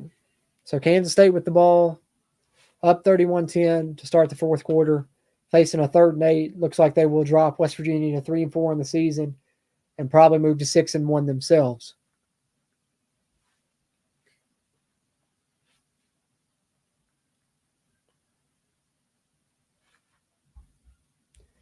Yeah, I know it's not okay golf. I know a lot of people are probably feeling that way, but that's what I said earlier is 3rd and 8, Avery Johnson completes it, and they get 9. First down, Kansas State, they keep the drive alive. Converting another 3rd down like they have all game. Defense, just not being able to get off the field, man, that's killed us. But that's what I discussed that a little bit earlier. It's not okay golf because, I hate to be the bearer of bad news. Don't shoot the messenger, but WVU just doesn't fire coaches midseason. I'd be shocked if they did it even this time. And there goes Giddens, finally getting loose. Or no, that's Dylan Edwards, excuse me. And he breaks a big one to set Kansas State up 1st and goal on a 20-plus yard run. Kansas State dominating this football game. This is, starting to look similar to that 2012 game when they won, 55-7.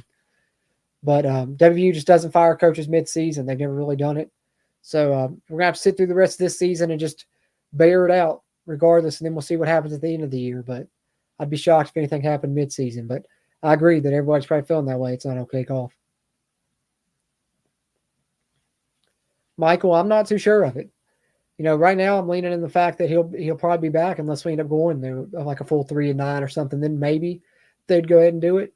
His buyout does drop a little bit at the end of this year. So, I mean, there is a possibility. But, I would not be surprised if he came back for one more season. I would not be surprised. Really, I think that they're going to probably judge it by how the back half of the season plays out, which is unfortunate for us as West Virginia fans because he'll probably win a lot of those games because that's what we've seen Neil Brown do is beat up on the teams he should win, but not be able to win any of the big games, not be able to beat any ranked teams. This is about to be the 9th straight loss versus a ranked team. And if he does just enough at the end of the year to finish, 7-5, 6-6, maybe go win a bowl game, it'll probably save his job. And that's unfortunate because we got to be able to win these big games against ranked teams. Got to. Ooh, another tight end breaking free in the back of the end zone there for Kansas State. Luckily, the throw sails. One of the first off-target throws of the night for Avery Johnson. 3rd and goal for K-State now. No pressure there on Johnson that time, though. Had a great pocket.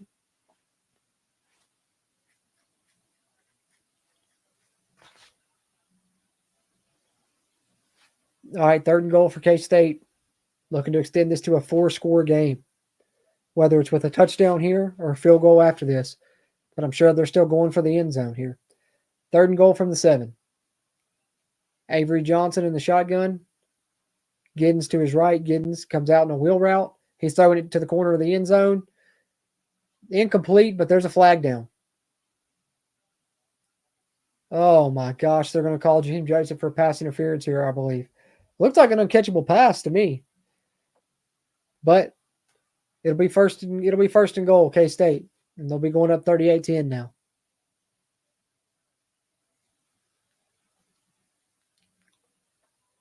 Oh, man. You're right, Brian Miller. He hasn't had a lot of raises. And it's not pass interference. They call holding. So it doesn't matter that the ball was uncatchable. But that's ticky-tack, man. They're up 21. Let us get that stop. Come on. Let us have one. Let us have one, Mr. Official. Instead, it's 1st and goal. K-State. I'm eating a blueberry muffin to eat away my feelings.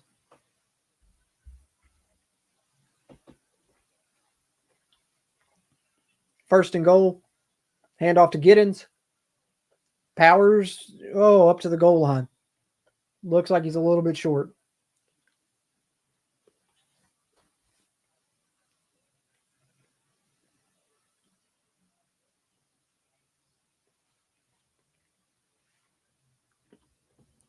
Shout out to the team for continuing to fight.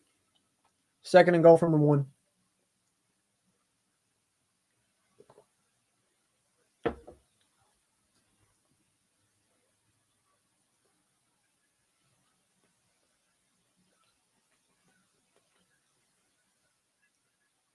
Second and goal, Giddens in the back of the I formation. They fake it to him. It's play action. Johnson looking. Oh, broken up by Jaheim Joseph, but nearly caught off the tip by the K-State receiver. But luckily it falls down. 3rd and goal from the 1.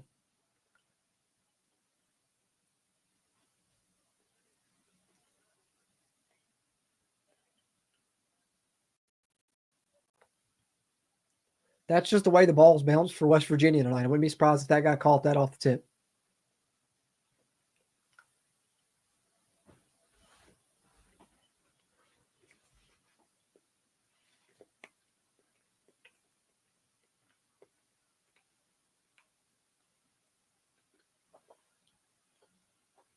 Looks like he's in.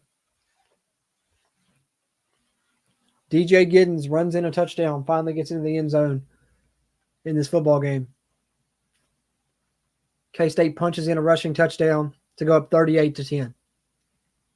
And if you're a K-State fan, the thing you have to be happy about with this football game is West Virginia's held them to like 60 yards rushing, and they're up 38-10.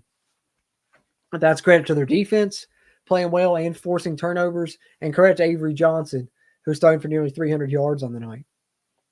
And that's big for you guys at Kansas State because West Virginia's game plan was obviously we're going to sell out to stop the run, make Avery Johnson beat us, force him to pass and beat us that way. And he's came out and done exactly that. And they're blowing out the Mountaineers in Morgantown 38-10. It stinks, man. Remember when we used to get back-to-back home night games? We'd show up, man. They'd be great experiences. And getting beat by 10-plus points in each of those games is not a great look. Not a great look.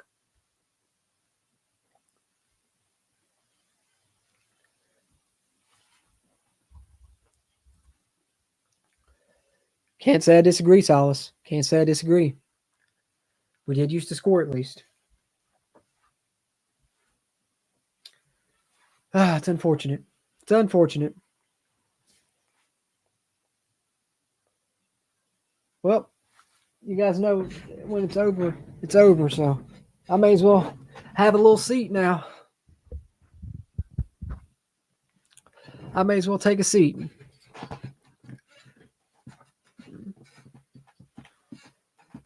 Yeah, Tim, I'd feel confident we could score 28 if we had some of the starters in there and weren't playing so bad. But, man, wasn't our night tonight. Wasn't our night tonight. Ain't really been our night a lot with Neil Brown. Ain't really been our night a lot with Neil Brown.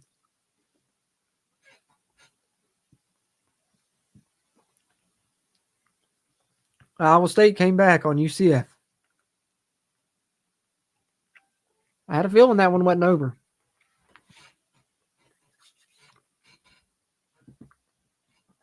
Oh, yeah, post-game presser. I mean, it's not okay. Golf. Probably going to be a shit show, man. Probably going to be a shit show. Why do I keep saying pressures? Pressers have not been Neil Brown's strong suit this past week. And that's surprising because usually that's one of the things he's best at is press conferences.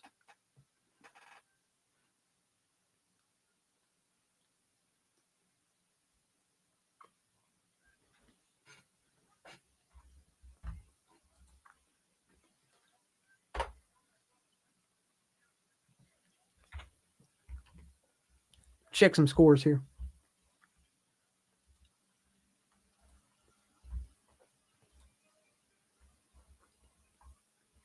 LSU up 34-10 on Arkansas.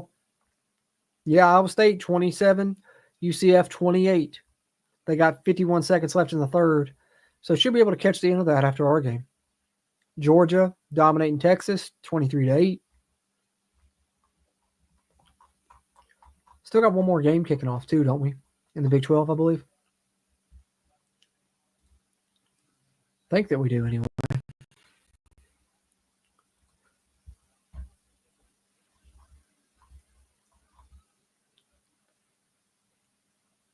Jalen Anderson.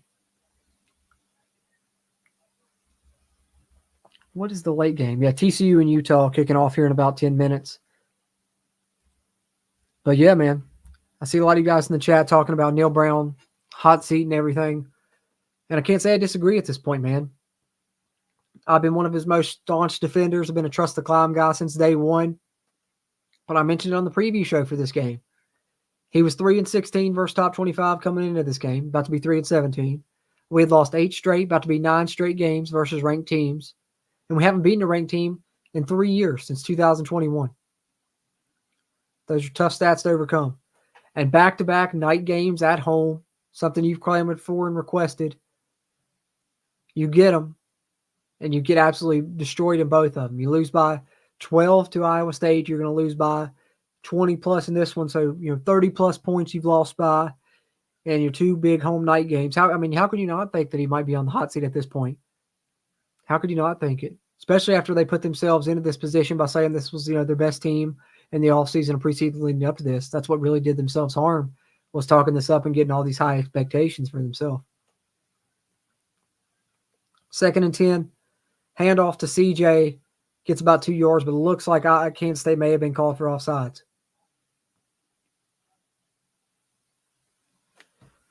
And, Neil Brown mentioned earlier this season against Penn State that they had to wait till they got more opportunities on national stage like this because they failed at this one and they want to perform better in the next one. Well, the next one was Iowa State. You didn't perform better. Then you have another one right after that. National stage again. National TV on Fox. A lot of eyes on it. Night game. Another ranked team. And you play even worse. Yeah, the injuries on offense, but before that, you weren't playing that great anyway. Yet again, Neil Brown is outcoached and outmatched and outplayed. 38-10 for WVU, 2nd and 5. Hands it off to CJ again. Spins through a couple tacklers, gets about 4 to be a 3rd and 1 for West Virginia.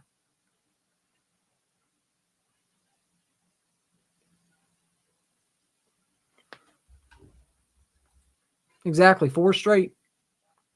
I talked about that earlier. It's not okay golf. You can track it all the way back from their first year in 2019. Every starter they've had, either their second year starting or toward the ends of their first year, if they had 1 year, started to fall off and the backup started to come in and play more. Every single one, from Austin Kendall all the way through to now Garrett Green.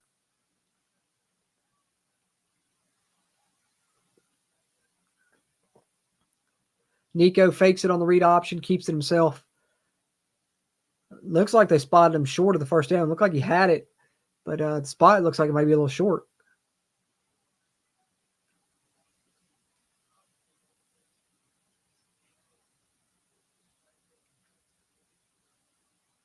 Yep, 4th and 1. They'll mark him short.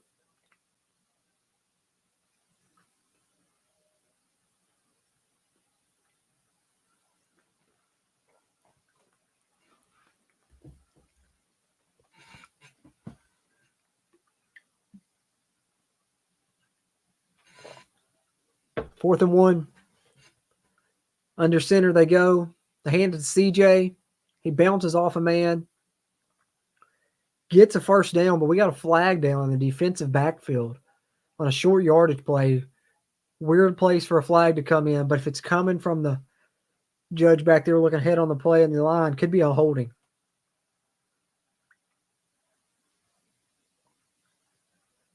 CJ with good effort, though. Second effort to get that first down on 4th and 1. No, it's another face mask on Kansas State. Didn't even see that on the tackle, but it's a face mask. First down, C.J. Donaldson. And add 15 yards to it. West Virginia with the heavy personnel there, getting all the tight ends on the field, even the freshman Jackson Marco involved. They get it, and they get a 15-yard face mask penalty on top of it to put them in the Kansas State side of the field. Under 10 minutes to go in the 4th here. They're on the Kansas State 44-yard line. Day Farmer was in the backfield, motions out. Now it's a 5-wide look for Nico. He looks that way. Now looks back over the middle of the field where Traylon Ray is coming on a crossing pattern. Completes it to him. Good pass from Nico. Good catch for Traylon Ray. First down to the 24-yard line. Something different than we haven't seen. Putting Day Farmer in the backfield, motion him out into a 5-wide look. Maybe do a little bit of that since you don't have Jaheim. Give Day Farmer some action. He was a bit of a decoy on that play, but interesting stuff there. West Virginia 1st and 10 from the 24 of Kansas State now. Dropping back to throw, but the play's blown dead. Likely a false start here, I'm guessing. Yes. False start it is. Called there. Backs us up 1st and 15 now from the 29. Right at 9 minutes left here in the fourth quarter.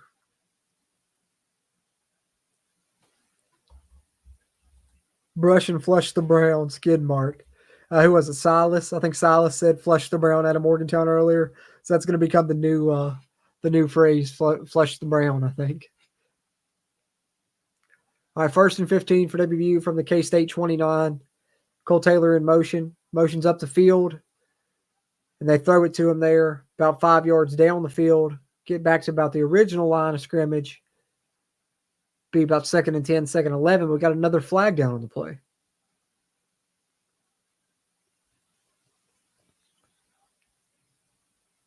See what the call is this time.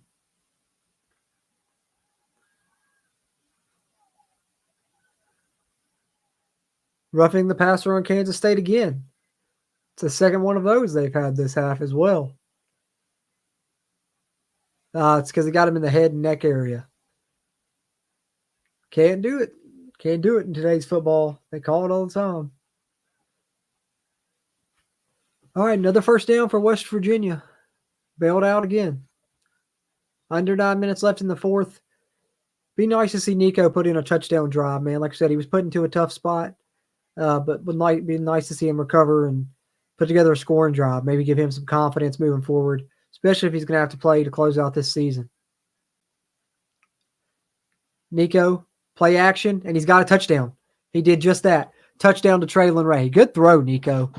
I'll tell you, Nico in the red zone has thrown some dots. We saw him do it against Oklahoma State, and right there, play action pass and a dot to Traylon Ray in stride.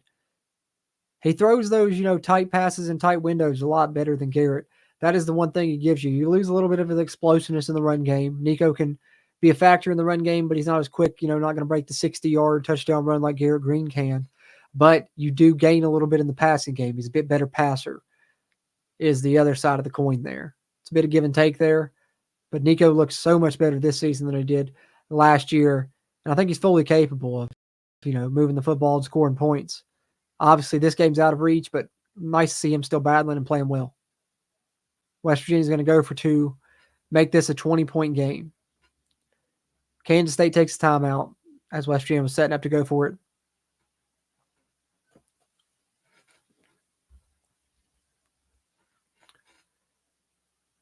That's my quarterback, says Silas. Hey, looks good when he's came in this year. The first drive wasn't the best, but here he goes, coming back. And this is a big question, too. Chances we keep Nico without Brown is, it's something to be curious about, something that I think would have to definitely worry about if we did lose Neal after the season, if they did let Neal go. But also, is that something that's going to factor in? And maybe they say, well, maybe we should give him one more year because he has Nico, he has these other players, that he's brought in. I don't know. It's something that Ren Baker has to weigh in his mind when he's making this decision at season's end. But right now, things are certainly looking bleak for Neal Brown. But I think Nico would probably, I would say it'd be about 50-50 right now, I would say, because regardless, he knows he's the next man up. He's the incumbent, the guy with the most experience. He's the most highly regarded recruit of all the quarterbacks. So even if he stayed with a new coaching staff, he'd probably have a great chance to end up being their starter as well. That'd be something he'd have to look at. Nico throws on the 2-point conversion to Cole Taylor, standing right there at the front of the goal line, and he catches that one too. Another good throw by Nico. Good touchdown pass. Good throw on the 2-point conversion. Rolling out to his left. Fits it in there. 38-18 now. West Virginia trails by 20 with 8 minutes and 22 seconds to go. See if West Virginia tries an onside kick or if they try and kick it deep and get another stop and try and get the ball back again. Nico must be the starter next game. It's not okay, Golf says. I wouldn't be surprised if he is, man. I think that, something we were talking about before the game that's certainly proved to be true. I know he took some big hits in this game, so it might have just made it worse or may have been even another injury. But Garrett Green, I think, has been hurt. You go back, you look at Oklahoma State, he gets hurt. And by the time he came back in that game, we were already up big, and he didn't have to throw a lot late in that one. And since then, he's thrown 4 interceptions, which is all what he threw all of last season. He's been really off target at Iowa State. And then this game, and I think it was clearly evident that he was injured there on that final drive or so before halftime. West Virginia was only running, QB draw or screen passes. They weren't really throwing downfield because they had thrown 2 interceptions anytime they tried. So I think Green certainly is dealing with some type of injury. So I agree with you. It's not okay, Golf. Nico should get the start next game. If Garrett's hurt and it takes away, makes you super one-dimensional where you can't throw downfield at all, you got to give the baton to Nico. Plus, Nico's he can throw the football well against Oklahoma State, and now here again on this drive, especially there in the red zone with the touchdown pass and the 2-point conversion pass. I think Nico, you're going to have to ride out towards the end of the season. But if that is the case, I think I'm going to end up doing that video I was talking about where I go back and talk about the quarterback development, how it's a bit of an issue for West Virginia, because you go back to 2019 and it's been that way. Whoever the starter is, by the time they get later in their career starting under this Neil Brown tenure, they get replaced from Kendall to Daggy to Green, and then they give JT Daniels another transfer shot. He ends up getting replaced by Green, and now it looks like Green is going to end up getting replaced by Nico. And that's, some type of issue there, coaching, development, something's going on there for that to continue happening this way. And for quarterbacks to, not get better with the longer term that they're a starter here, but really regress in a lot of ways. And I want to be sure, and, I'm going to hopefully some point this week look up the numbers on it and see how much it reflects, first year starting versus second year starting, or if they're a 1 year starter, the early season sample size versus the late season, and really try and present that all with numbers in the video. But it's definitely something to look into, and I'm going to try and get a video out on that on the channel, I think, in the near future, because it's a recurring thing now. We can't ignore it. We cannot ignore it. Green isn't tall enough for this ride, Redbone says. Oh, man, sorry, I had to laugh at that one. Hate it for Green, especially the fact that he's injured, because he was trying to battle through that injury, and he was running the football well. Do got to give Green credit for that. 4 straight games with 80-plus rushing yards. Continued that streak in this game, extended it to the 4 games. It was 3 heading into this one. But Nico, he definitely just looks like a better passer. Oh, man, checking up on my fantasy scores. It's going to come down to the wire, but I think I'm going to outlast Steven, guys. Get a win, move to 6-2 in our college fantasy league. I'm up 152 to 129. Still got some guys playing in these late 10:30 games. Yeah, we don't see Neil Brown developing a lot of guys. It's not okay golf, honestly. The proof's in the pudding at this point, 6 years in, unfortunately. And BYU, we beat them by 30-some, and now look how they've developed. And it's not a ton of new guys for them. It's a lot of the same guys, and they've developed them. And they've added new pieces to complement those guys. But you look, they still got Retzlaff starting at quarterback, who started against us that game. We were one of his first starts. Still got Marion at receiver, LJ Martin in the backfield. A lot of the same pieces they've added to it, but they're really a senior-laden group that their coach there, Sataki, has developed throughout his time there. And look how, quickly they got good in this Big 12 conference. And Neil Brown, 6 years in, man, it still looks the same that it did, 1, 2, 3, years in, you name it. Still the same results against ranked teams, still the same results in big games. And that's after they talked this team up in the offseason and the preseason and really got these high expectations for themselves that really are coming back to bite them now that we're falling to 3-4, 2-2 in conference, and you're getting blown out by 30-plus points, in total in back-to-back big home night games against ranked teams when you had a chance to show you were a competitor in the conference, something you talked about your team would be all off season, and instead you've gotten blown out. So a lot of issues right now in the Neil Brown era at WVU. They're going to have to be answered moving forward. Some way, form, or fashion. 2nd and 8 for Kansas State. WVU trying to get pressure here. Trotter is getting that pressure on Johnson. Johnson just gets away from it and then throws the ball away. Trotter with a close sack there. But that shows Trotter's athleticism, the fact that he's almost quick enough to chase down Avery Johnson and sack him from behind, because Avery Johnson's one of the fastest quarterbacks in college football that I've seen, to be honest. So 3rd down for Kansas State. West Virginia looking to get the football back here, try to make this a 2-score game, give Nico a chance to throw it around a little bit if they can get a stop here on a 3rd and long. But Avery Johnson's really had success here. 3rd and 5, 3rd and 9 range. He's been converting a lot of these, and they'll come out 5 wide set for him this time. See what West Virginia brings. They bring a 4-man pressure. Guys coming late. They've hit this stick routes right at the line of scrimmage. Right at the 1st down markers. And they had a guy sitting right there in the zone at the line of scrimmage on that one. And Avery Johnson, not a bad pass there. Was catchable, but it goes through the guy's arms. West Virginia will get the football back. Trailing by 20. 7 minutes, 27 seconds left to go in the 4th. At least you get to see another drive for Nico. Here he put one together there. Let's see if he can put another one together here. It'd be some good momentum for him moving forward, especially if he's going to be the guy that's playing here in the back half of the season moving forward after this game.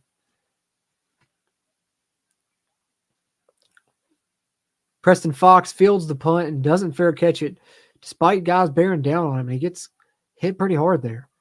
West Virginia will start at their own 34, trailing 38-20, 7 minutes and 19 seconds left here in this game.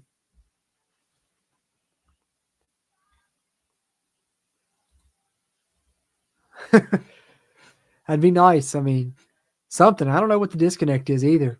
Because like a lot of our players, I think we got a lot of good individual coaches as well. Look at how Matt Moore's developed the offensive line. I did a video on that just before this 2024 season started. You can watch here on the channel. And we've got a lot of good coaches, and we got like a lot of the players we got. But there's some disconnect happening because it's just not producing results on the field. Been recruiting well. And one thing I've always said, Neil Brown's done everything right except win. And I don't know what the disconnect is, but something's not happening, man. Something's not happening. Hey, got Brad popping in here. How's it going, everybody? Am I in here? I can't really tell. Sorry, I'm in my car. Yeah. There you are. Yeah. Riding home from work. Headphones on. Just getting off. Can you guys hear me okay? Yeah, I can hear you good. Sweet, brother. Yeah, I pretty much stopped watching at this point. I was like, I'll listen to Jordan tell me what's happening. Yeah, just finishing up work right now, so. Yeah, man, you didn't miss much. Get some thoughts out in it. I figured we'd be at that point where it's a bit more talking than watching. Right. Been trying to tune in, so. Yeah, dude, everybody's hurt, huh? Yeah, that's what I said, man. It's a tough spot for Neil Brown to be in at a time where, his seat's getting hot. It's been all the controversy this week, and then he comes out and has to go without Wyatt Milam, without Gene White, without Garrett Green in the second half. Couldn't have been worse timing for him, and this is going to look really bad now in the history books because people aren't going to remember that. Down the line, they're going to remember that we lost by 30-plus points in total in two big home night games against ranked teams. Yeah, I mean, and probably one of his worst losses since he's been at WVU, I would say. And injuries really, really plagued today. But at the same point in time, before Garrett Green went out, we still were not looking crisp. I mean, 2 horrible interceptions. Yep. I mean, just bad. They're not good in any way. And, we're back to a couple more high snaps. No, they weren't as prolific. Still something is happening. Yeah, there was a couple snaps that were off. And I think that that's what I was saying in here in the stream was it was evident to me in that first half, especially on that last drive when we were trying to tie it up 17-17. We weren't throwing the football downfield. It was either QB draws or screen passes. So I was like, it's evident to me that Garrett Green's injured because if you go back and think about Oklahoma State, he got hit hard on that run. And by the time he came back in that game, we were up big. He didn't have to throw a lot then. Since then, he's thrown 4 interceptions in the past 2 games, which is all the way through last year was 4 total. And he has been off on his throws. I think he's been hurt since Oklahoma State and trying to battle through it personally. Yeah, and, if we don't think about Neil Brown, he's not going to make that change until it's absolutely necessary. Yep. Which, for the better or for worse, it's Neil Brown. That's you can really say that's one of the things he's been most consistent about. Is, not playing people early and not playing them. He does pushing them. I say playing them until he doesn't have to. Yeah, he doesn't like to pull guys for sure. I was wondering if he was even going to do it at halftime. And, I guess, of course, finally they were unable to ignore Garrett Green's injury, and they had to go to Nico. But glad to see him put a drive together as West Virginia here now is facing 3rd and 12. Jalen Anderson with the TFL tried to get him on the outside zone. He lost 2 yards, and then try to throw a deep ball there, falls incomplete. So Nico's facing a 3rd and 12 here for WVU. 6 minutes, 52 seconds left here, down 20. 3rd and 12, Nico's dropping back. Throwing another deep shot. It's not there. 4th and 12. See if West Virginia punts this or if they keep the offense on the field.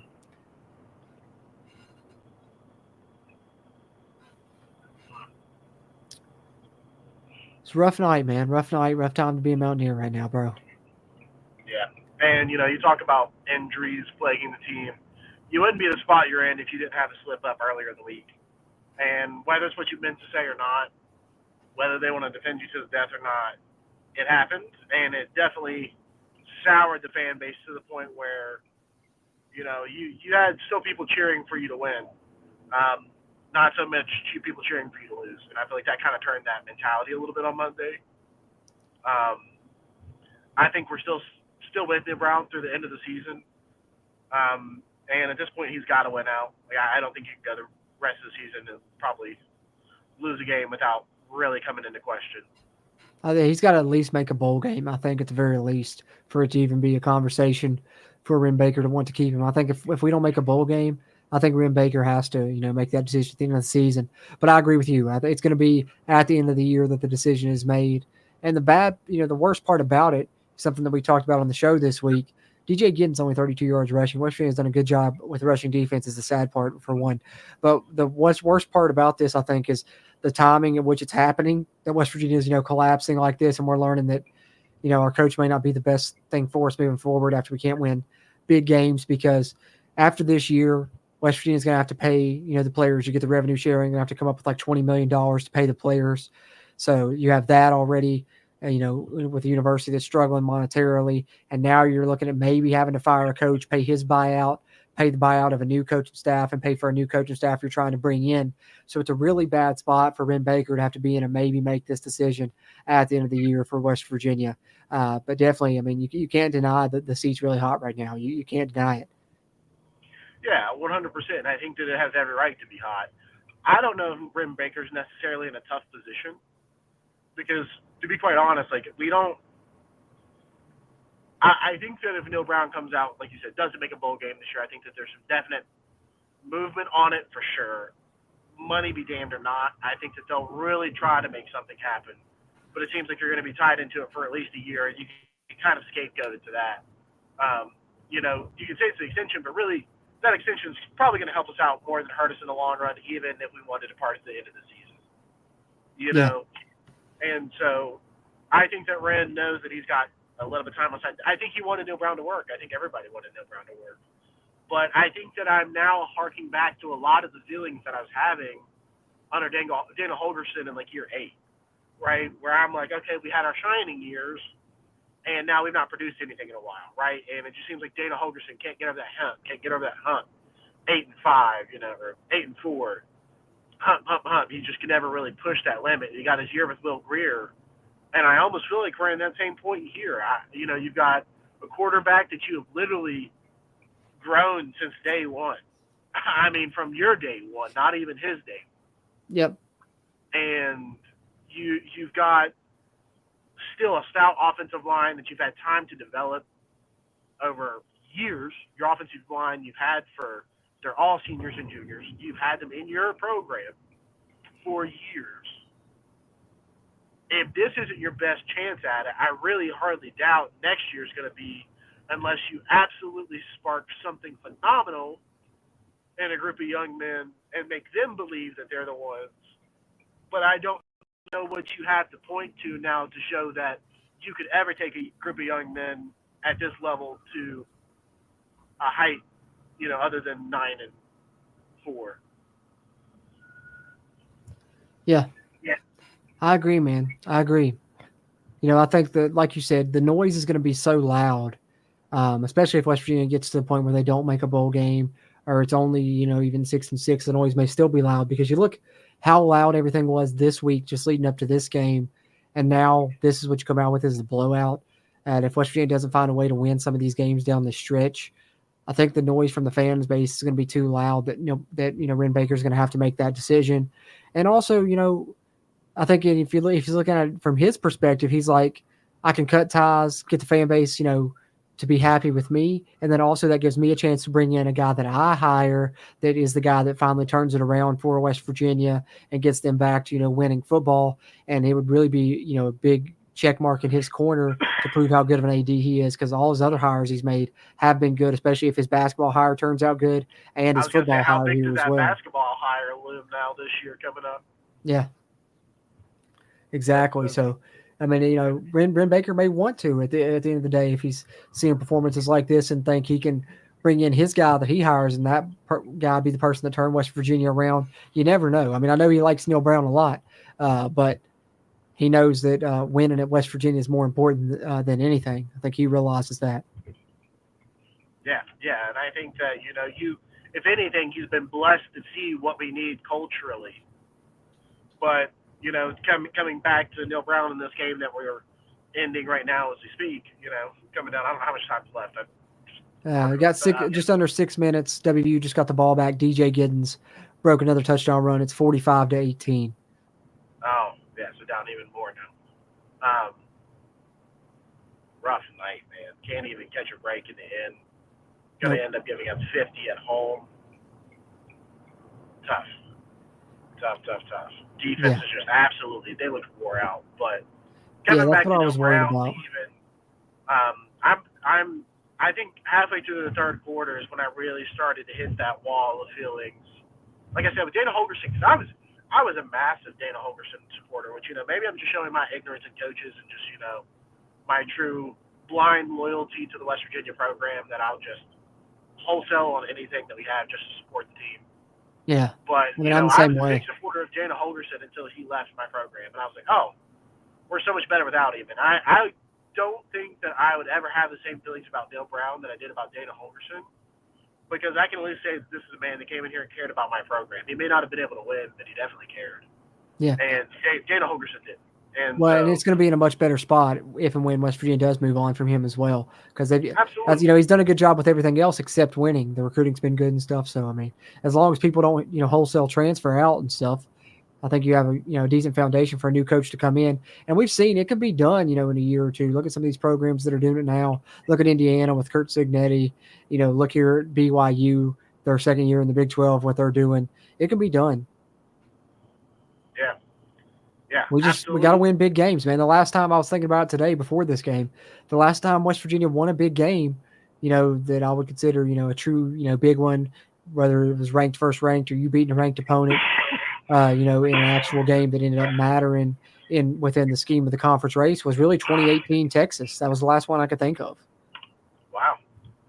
I mean, I can't really think of another one. So, I mean, that's, you know, shows Neil Brown just hasn't won any big games.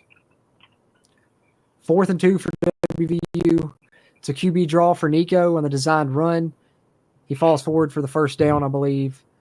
West Virginia will have a 1st and 10 on their own 31. Under 4 minutes to go, trailing 45-18. The guy's still out there fighting. Yeah, I will say one thing is Neil Brown has not lost the team. No, I don't think so either. I don't know how many more losses it would take to potentially lose the team. I do think there's a limit out there.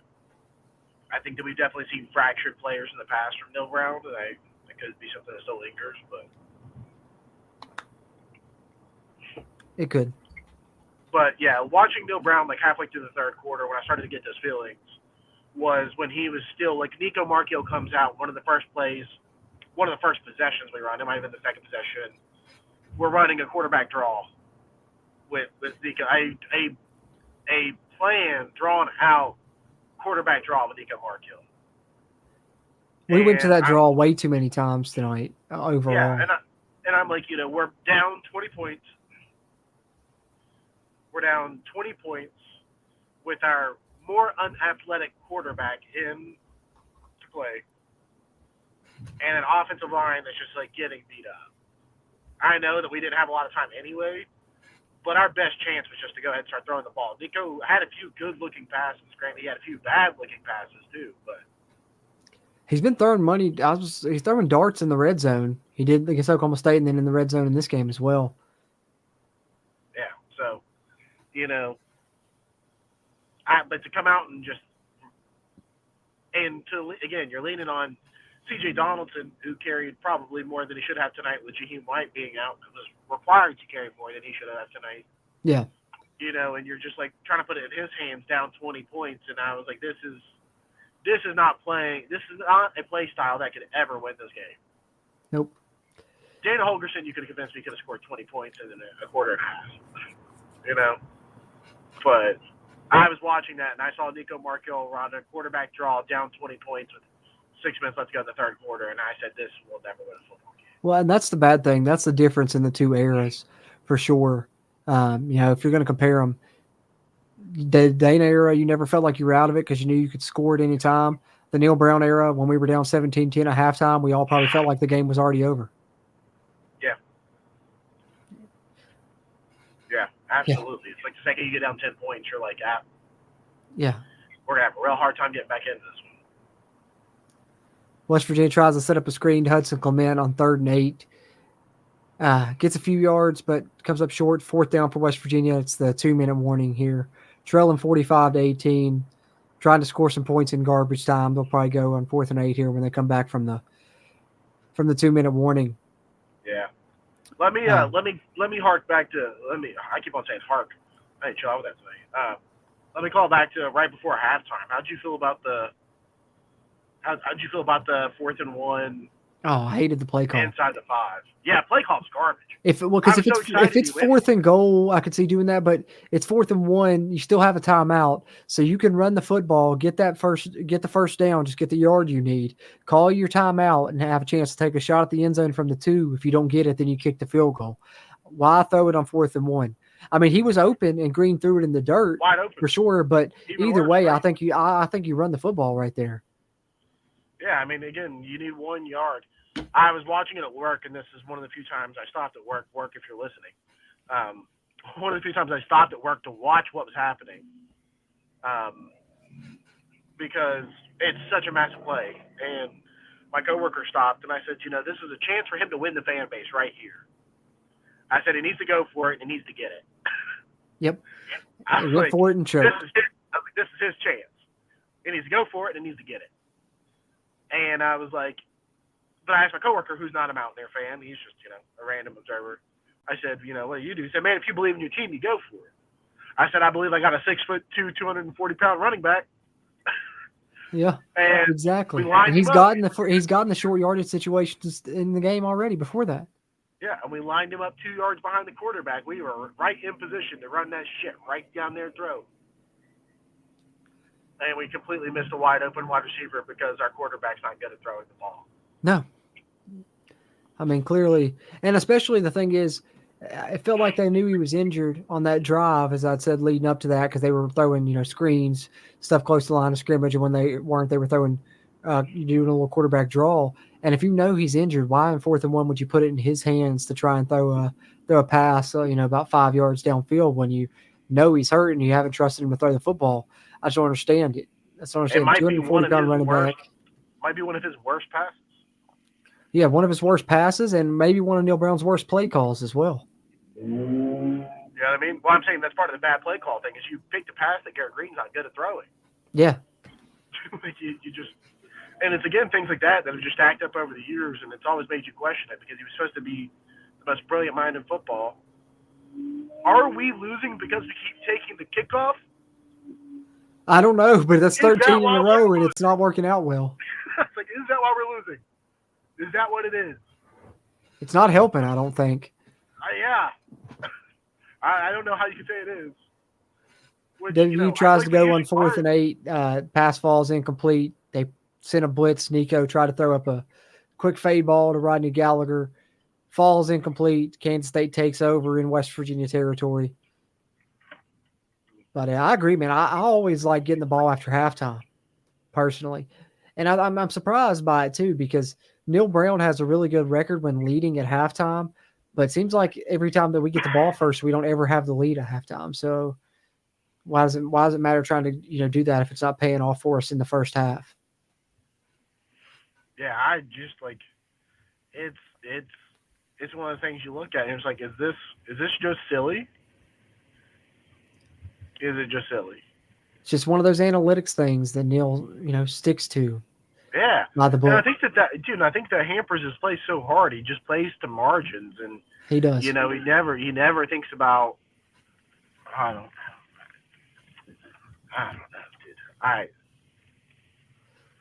dude. I just, like I said, I did not see at any point in time that I was like, we are playing to come back from this game. Like we are not prepared to win this game.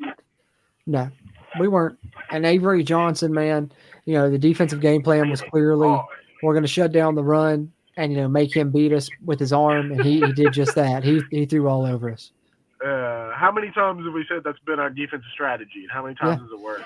And every time we give up a ton, even because, the most, there goes K-State breaking off a big run there as they're trying to run the clock out. They just busted off a long touchdown run with their backups. They got their backups in there, and their backup running back just broke off a long touchdown run to make it 52-18.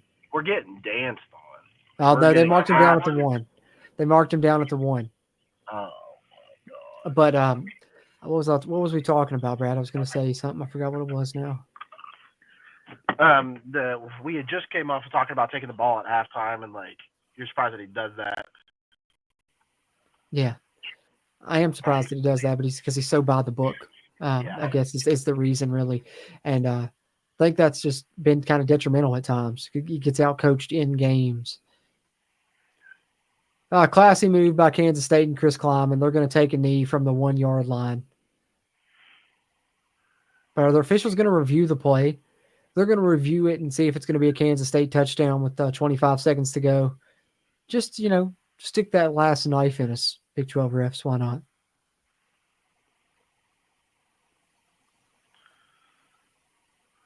So showing the replay now. I think he's in. I think that's a touchdown. I think it'll be 52-18 K-State. 30 seconds to go in the game. Oh, they're going to review it and give them a touchdown? You're joking. Yeah, they're reviewing it.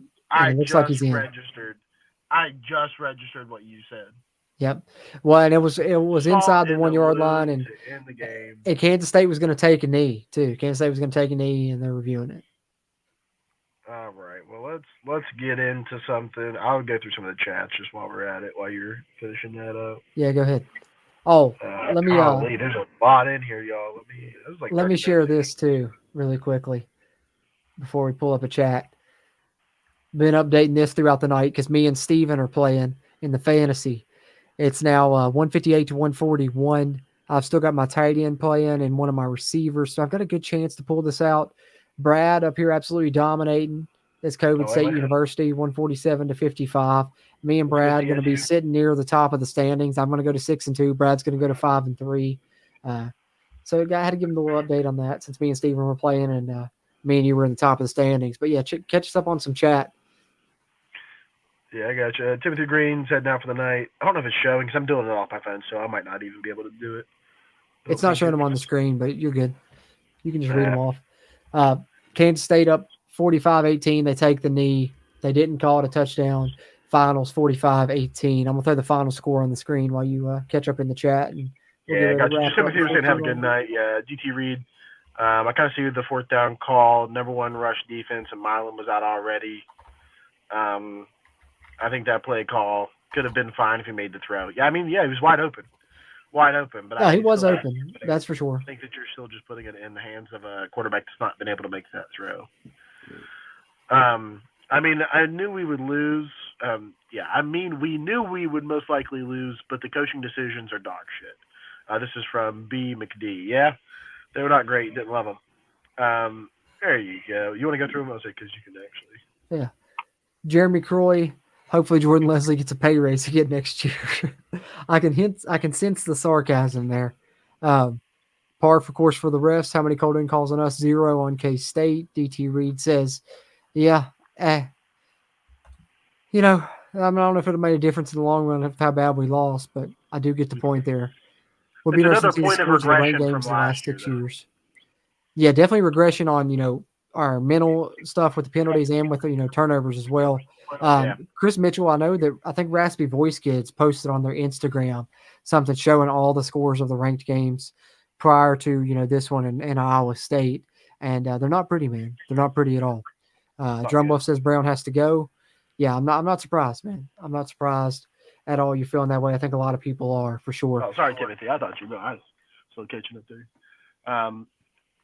Drummond, sorry, Brown has to go. Yeah, I think that the people on this podcast have had a very healthy progression of getting to that point. Yep. Yeah, we were staunch defenders, Trust the Climb people from way back in 2019. Still got my Trust the Climb hat up there, got my Trust the Climb shirt. We were on board. But, the thing is, a lot of people felt like this was a home run hire for West Virginia. I think that shows that it's a crapshoot when it comes to coaching hires. And I'm going to be a little bit more on the fence whenever we make a new one, whenever that does end up happening, because you couldn't have told me that Neil Brown wasn't going to be great, especially after a while. And here we are 6 years in, and this is not the point that I thought we'd be at. Yeah, and it could have been COVID hindering, could have been NIL, could have been injuries, it could have been anything. But what happened is what has happened, and I think that there's been plenty of evidence now to show that it's not just been one thing. Like it's been a consistent thing, and it's been the same program we've seen the last few years. When your whole mantra is trust the climb, and on year 6 you're taking a step back with a team that returned 85% of its production, 90% of its production, something crazy like that. A quarterback that was in the top 10 in QBR of last year, like all of last year, and this year might be one of the worst quarterbacks in the Big 12. He's not playing well. Yeah, it's just 2 more interceptions, right, that were horrendous, and that's not a knock on Garrett Green. Like I think the kid's a dog, but it's just you can't look at it this year and say that it's been better than last year, and he's regressed. That's just an absolute fact. And that, like I said, no hate to the kid. Love Garrett Green to death, and I would, happily fall on a sword for that kid. But you can't, look at something and say it's something it's not. Yep. 100% agree with you, man. 100% agree. And be interesting to see what happens now moving forward. Hopefully Wyatt Milam's on a long-term injury. Hopefully you can get him and Jaheim back. And interested to see if GG is healthy, if they do go with him, or if they stick it out with Nico, let him play the back half of the season. But for now, we know it's 45-18 loss. Iowa State takes down the Mountaineers. 9th straight ranked loss for West Virginia. Neil Brown falls to 3-17 versus ranked team, and seems like his seat, the temperature is very hot after he got off that hot seat after a good year last year. It's back maybe hotter than ever at this point. WVU falls to 3-4 overall, and now sits 2-2 in Big 12 conference play before they hit the road to take on Arizona next week, and we'll be back next Saturday to do another Game Watch stream for that one. But before we wrap this one up, Brad, any final thoughts here on, whether it be on this game or just on the future moving forward in the Neil Brown era and what's left of it at this point, I guess? Yeah, no, man, I think that's good for me. We'll catch it on the review podcast. We have a little bit more time to digest. I'm definitely going to be waiting to hear Neil Brown talk in his interview. I bet it's going to be a very, very sad one, probably very short. I don't expect it to be very, very, very much energy in that room. Yeah. And like I said, let the feelings marinate for a day or two. Settle in for next week, and we got a bye week coming up, right? Yeah, bye week after that. So one more week to get through, and then do got a bye week coming up. So I think our bye weeks are both well timed this season. We got some injuries before the first one. Now we got some injuries we're got lingering right now. Got one more game to get through, then we get another bye week to hopefully get some of those guys healthy. But we'll see who we have ready for us for that game against Arizona. And as Brad mentioned there, look out for our game review and reaction podcast where we'll talk about this West Virginia-Iowa State game in depth. We'll take a look at the numbers. We'll take a look at the other Big 12 scores that happened here this week in Week 8 and review those as well. And we'll have that out early this coming week. And we release 2 podcast episodes a week, a game review and then a preview of the following week's game. So about Wednesday, you'll be able to have our Arizona preview and predictions, provide our keys to victory and score predictions there. And then later on in that week, we do a live stream where you guys can share your predictions and we do some game week updates, talk about the jersey West Virginia's going to be wearing for the upcoming week. And then on Saturdays, game watch parties like this one.